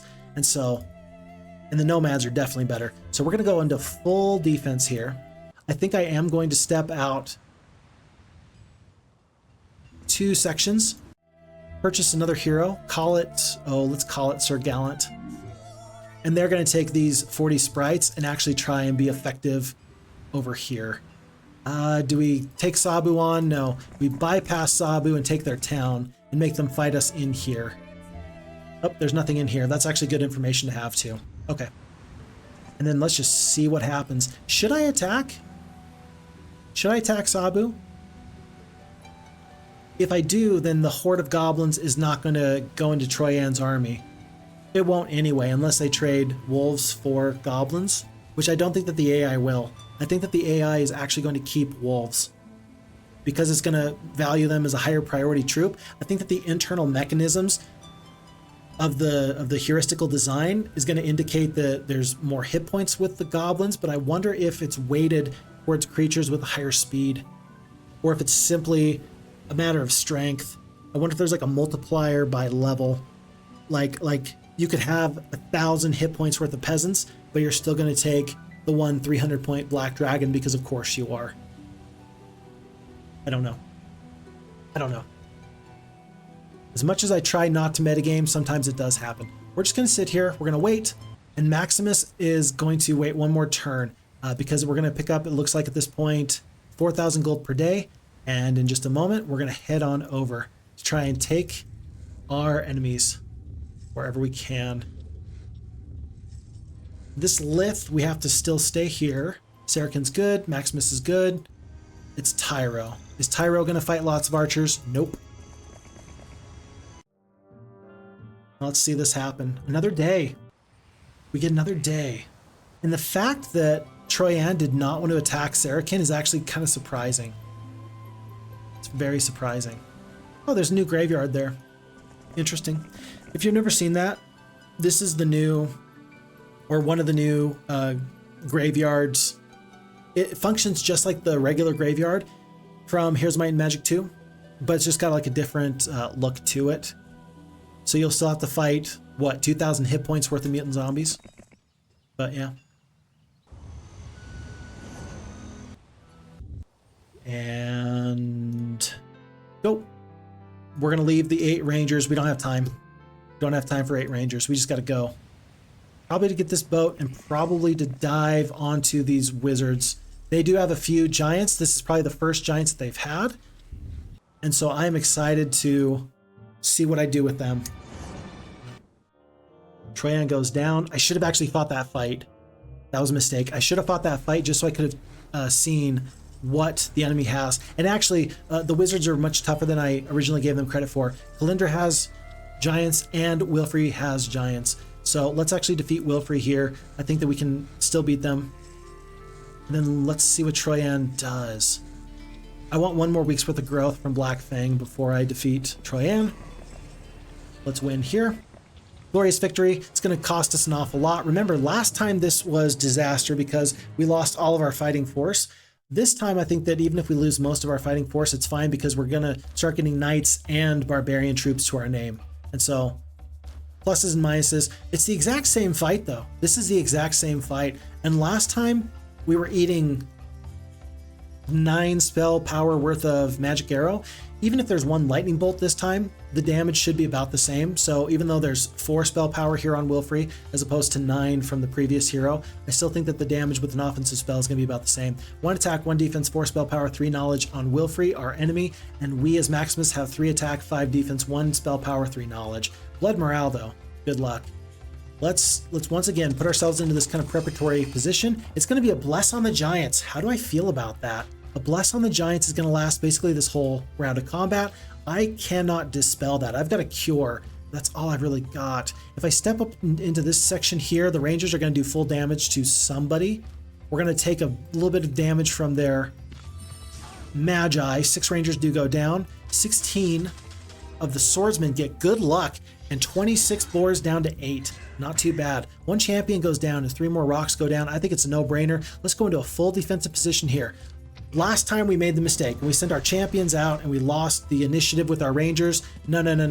We're not going to do that. We are in full defensive mode. We're going to let these giants slowly walk across the battlefield. And they're getting bigger and tougher. I'm a little bit scared about that, but all the same, we're in an okay position here. Master swordsmen are going to pull back rather than engage with these giants. I know that they're getting tougher. The more damaging spells that they put out there, yeah, they're getting tougher, but still. I've got 30 spell points to play with. Will this kill 1 more rock? No, it will not. I will cast the Stone Skin. It's going to last for just 1 turn, though. Oh, well, in that case. Yeah, but it's only going to last 1 turn because I've only got 1 spell power. 94 peasants. Let's see the peasants mix it up. Let's see them do something good. And now I am going to cast the Steel Skin on the champions. I think that they're going to take the damage from these giants. I think. Iron golems are way too far out of the fight. If we step up here, well, let's see. This terrain's once again a little bit of a problem because I would like for the peasants to fight. It's not that big of a deal. Should I take the initiative onto these giants? I probably should actually. Let's let the veteran pikemen go first. We lose 4 in retaliation, but then the Master Swordsmen get to stay alive. Rangers thankfully killed the 1 rock. And then 1 more giant goes down, and the dispel onto the champions actually did help because the giants ran all the way around. All the way around. 38 hit points left. I'm not too worried. We are going to steel skin 1 more time. Remove the damage there.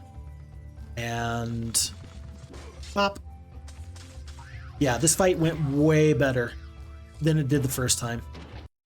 As the enemy flees, 7 rangers, 4 of the pikemen, 5 of the champions, but to kill 4 giants, yeah, I'm feeling okay with that. The only problem is that I'm guessing as we pick up +1 spell power, which was exactly what we needed, as we pick up +1 spell power, as we pick up the luck, and let's call it the ballistics, the expert ballistics, we know that there's probably 3 more giants here.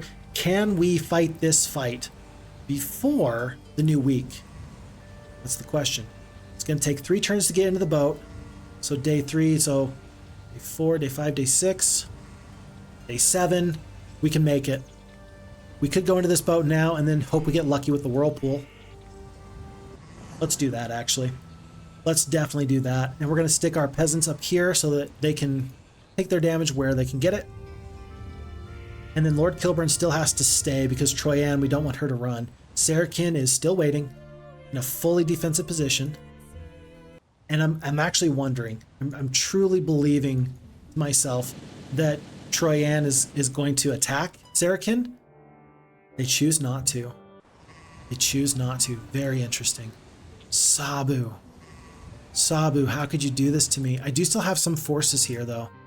Not much. But thankfully, I think just enough defenders that with a right turret, I think that this will be enough to defend. I don't think I want Tyro to land because I think he's just going to die immediately to Sabu. So we're not going to land here. We've got enough gold that we're even going to hire another hero over here. Let's call it Ariel? No. Gwyneth? No. Definitely Ariel. No questions about that. And with the spells, I think that this fight is definitely ours. Whoops. Definitely ours. But I don't think that we attack Sabu. I think that we hope that he attacks us. And then if Lord Kilburn has to duck and run, he will. In fact, Lord Kilburn's going to duck and run right now. Let's see if we can get Troyan to land 1 more time. So we're going to go this far, and we're just going to wait and see what the enemy does. Sarakin is still staying until he gets another week's worth of resupply. We're going to see what to do with Tyro in just 1 moment. Ariel has slept. And then into the whirlpool we go, hoping we lose nobody.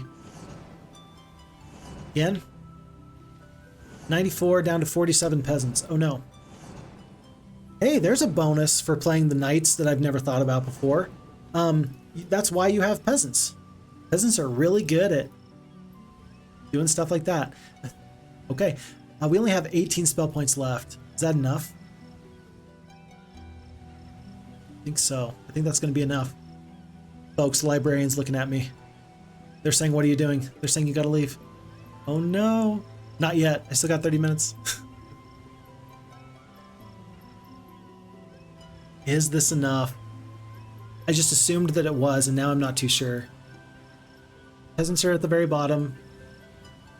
We don't have time. We don't have time. We have to assume that we can still beat these forces. Do we have to? I'm in a very bad position because real life time is affecting the way I play this turn-based strategy game. I feel obligated to attack so I can find a decent resolution to this game. But I don't know. I don't think that if I wasn't under time constraints, I think I would do the safe thing, and I think I would just play this out and get barbarian troops and knight troops to my name. I think that because of the time limits, I think I feel obligated to fight this fight. It's not ideal, but I'm going to do it anyway. Save and restart next time. Not a bad idea. It's really not a bad idea, but I do want a resolution today. And here's the deal. At this point, I think that everybody can see that this is how you can potentially win the scenario. And that's really my goal. If it looks like Phixfox is completely getting destroyed and I have no chance of winning, Lord Shadowing, then it feels like I'm obligated to really push this to a win. If I lose here, and if I like lose the scenario in the next 10 minutes, I think that I'm comfortable enough to just say, hey, a loss is a loss, and these things do happen. So we're gonna fight this fight.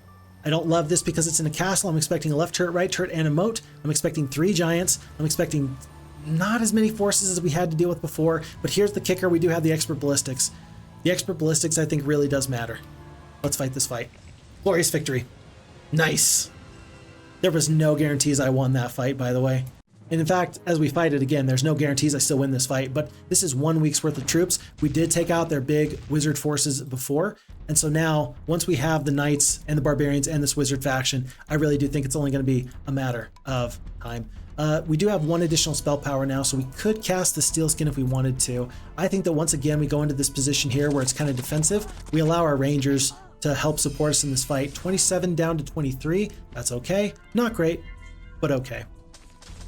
And I'm wondering, oh, they're not. The enemies are not going to come out and play. We are going to have to go in there and get them. The champions are probably going to go into the water in just a moment. We will see. Should I start to use my cold rays? They're 40 points of damage at this point. I think that's much more worth it than it was in the first fight. I probably should have cast that in the first round. If I wait 1 more turn, then the turret is going to open up. Like the gate will open up. I think I'm going to wait 1 more turn, and I'm going to hope that the gate opens up rather than take the -3 defense by sitting in the moat. I'm just going to head out over here. The Master Swordsmen are going to sit just below. The champions can potentially get through on turn 1. And we're just going to go from there. Magi, 1 and 2? 2 Magi go down. And full defensive position. Left turret, right turret have gone down. It's going to be, I guess, 1 more turn that we're unfortunately going to have to wait. But I think that we've taken out the majority of these enemies' ranged damage. Rangers are going to kill here. And that main Bastille, the main ballista, is about to go down. So I'm okay with everything that's happening here. Let's skip 1 more time, and again and again. Here, next turn. I don't want to spend the spell points just yet. I'm going to take 1 more bit of damage from this Magi. It's going to be 9 damage, but does not kill a full ranger, which is lovely. And we're going to skip again. Kill the Magi while we can. So now the enemy troops are obligated to come out and fight. The rock is getting a lot of aggression. We can get this first shot off with our champions. I think that we shall. We're going to do the Steel Skin. We're going to fight. 71 damage, 1 champion goes down. And we are going to have the pikemen right at our backs. If the rocks could have gotten through, we would have let them. It's not going to be that big of a deal. I'm in a bit of a bind here. I need to actually step the champions back. I need to step the champions back because the 15 swordsmen and the pikemen, they need to do lots of damage to these 2 giants. They really truly do. So let's actually do that. Let's step back.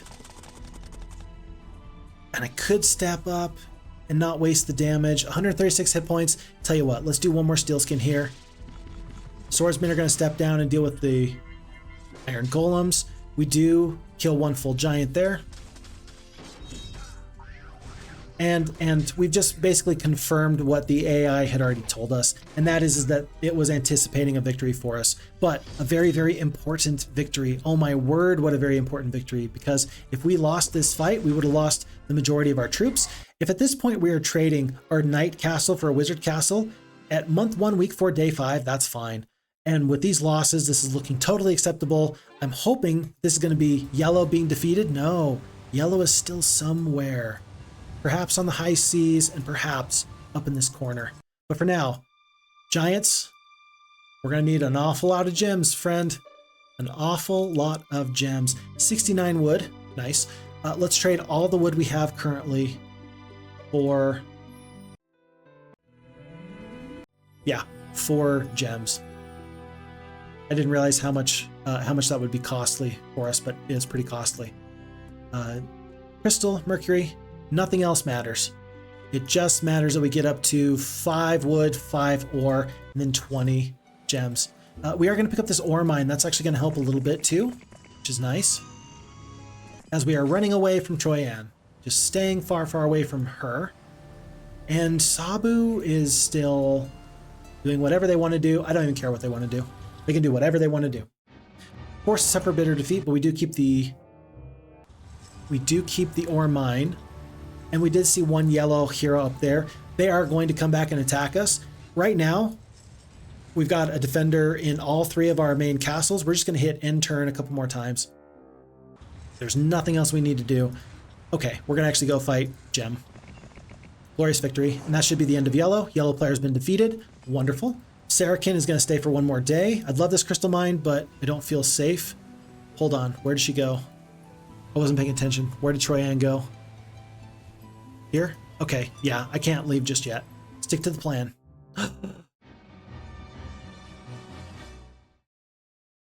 Nope. That's not good. That's all you have? Oh, I hate you. Okay, it's going to be a little bit of a spell fight here. The 13 trolls just obliterated my rangers. How much damage do I do with my cold ray? 40 points of damage. That's not enough. Let's just start working on these orc chiefs. And everybody just needs to stay put. Do not attack. Just wait. Just wait. And so that way we do get our damage off. No, never mind. So only 2 orc chiefs go down, and they do take our champion producing castle of Algary. I don't think I actually lost any troops there. I don't think. The problem is I don't know and I don't remember. So unfortunately, because we traded all of our crystal, whoops, we don't get all the cyclopes we wanted to. I don't feel bad about leaving these troops here though, as defenders, as we go pick up our crystal now. +1 per day.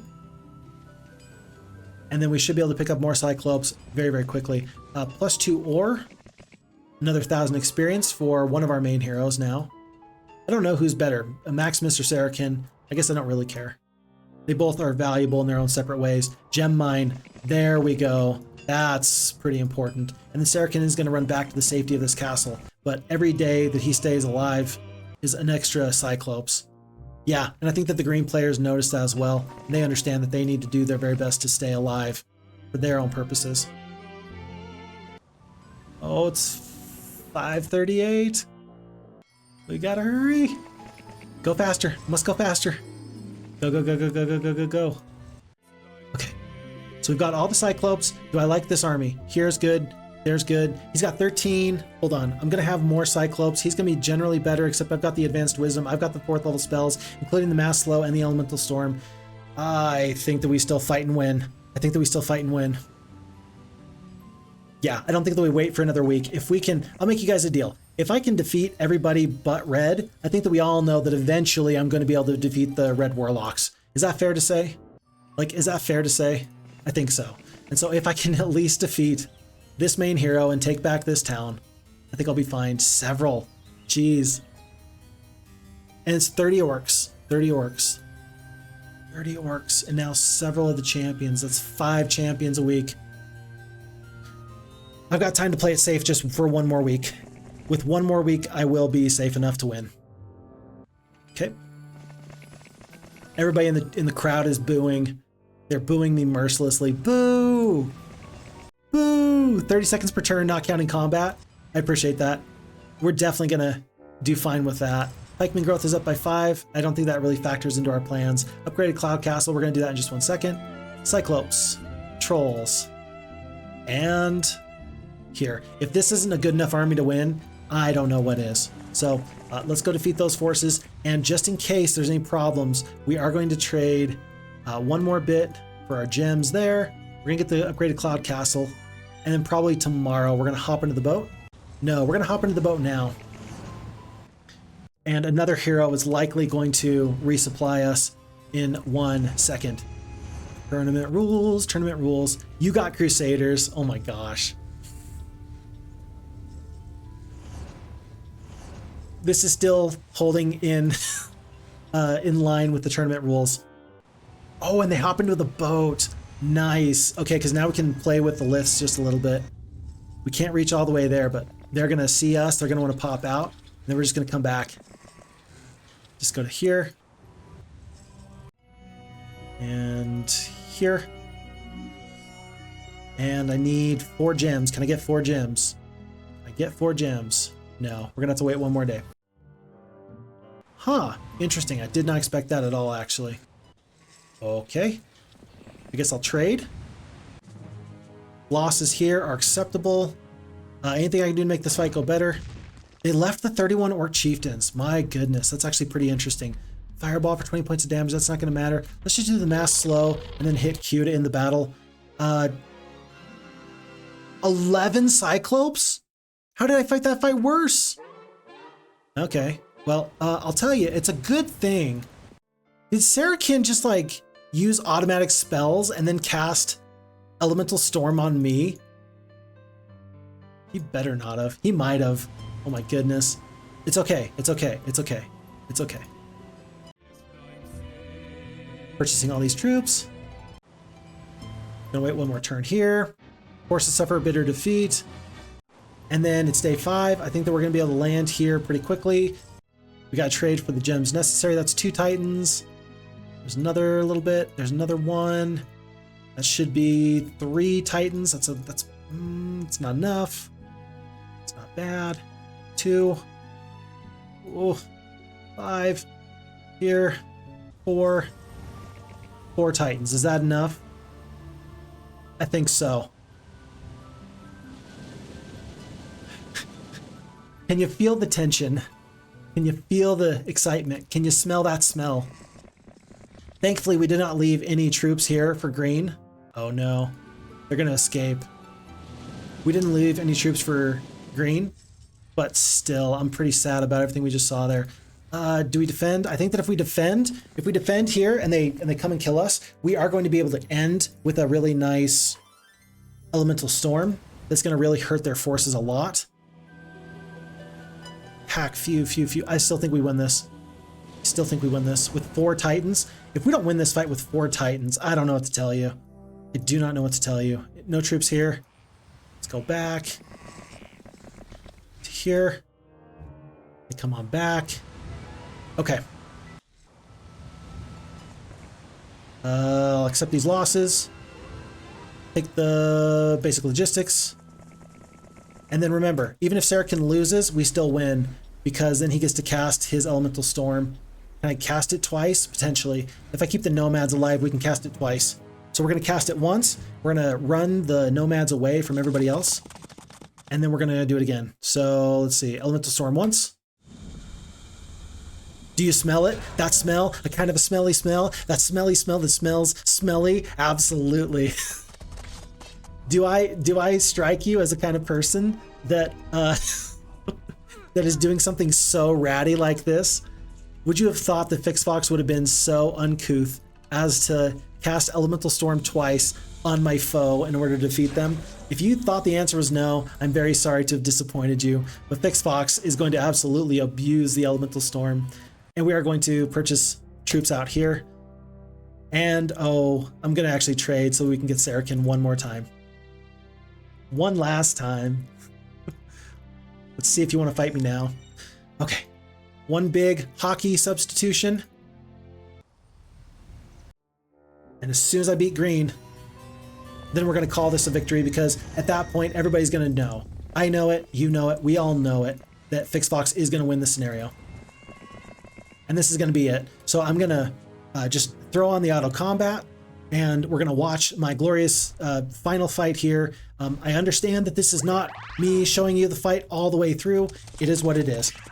This is the very best I could do with the limited time I have. I know I technically have 15 more minutes. This librarian is giving me the side eye in a way that would make my wife very uncomfortable, actually. What are you doing? And so, for that reason, we are just going to call this the final fight and then go from there. But with these 4 Titans, I think that there is no question in how this fight's going to end up. This is going to be an absolute wonderful victory. Real quick, the sound's going to cut out as I go and just see who just decided to follow. It's going to be Lister of Smeg. Lister, thanks so much for the follow. You're catching us at the very tail end of this stream.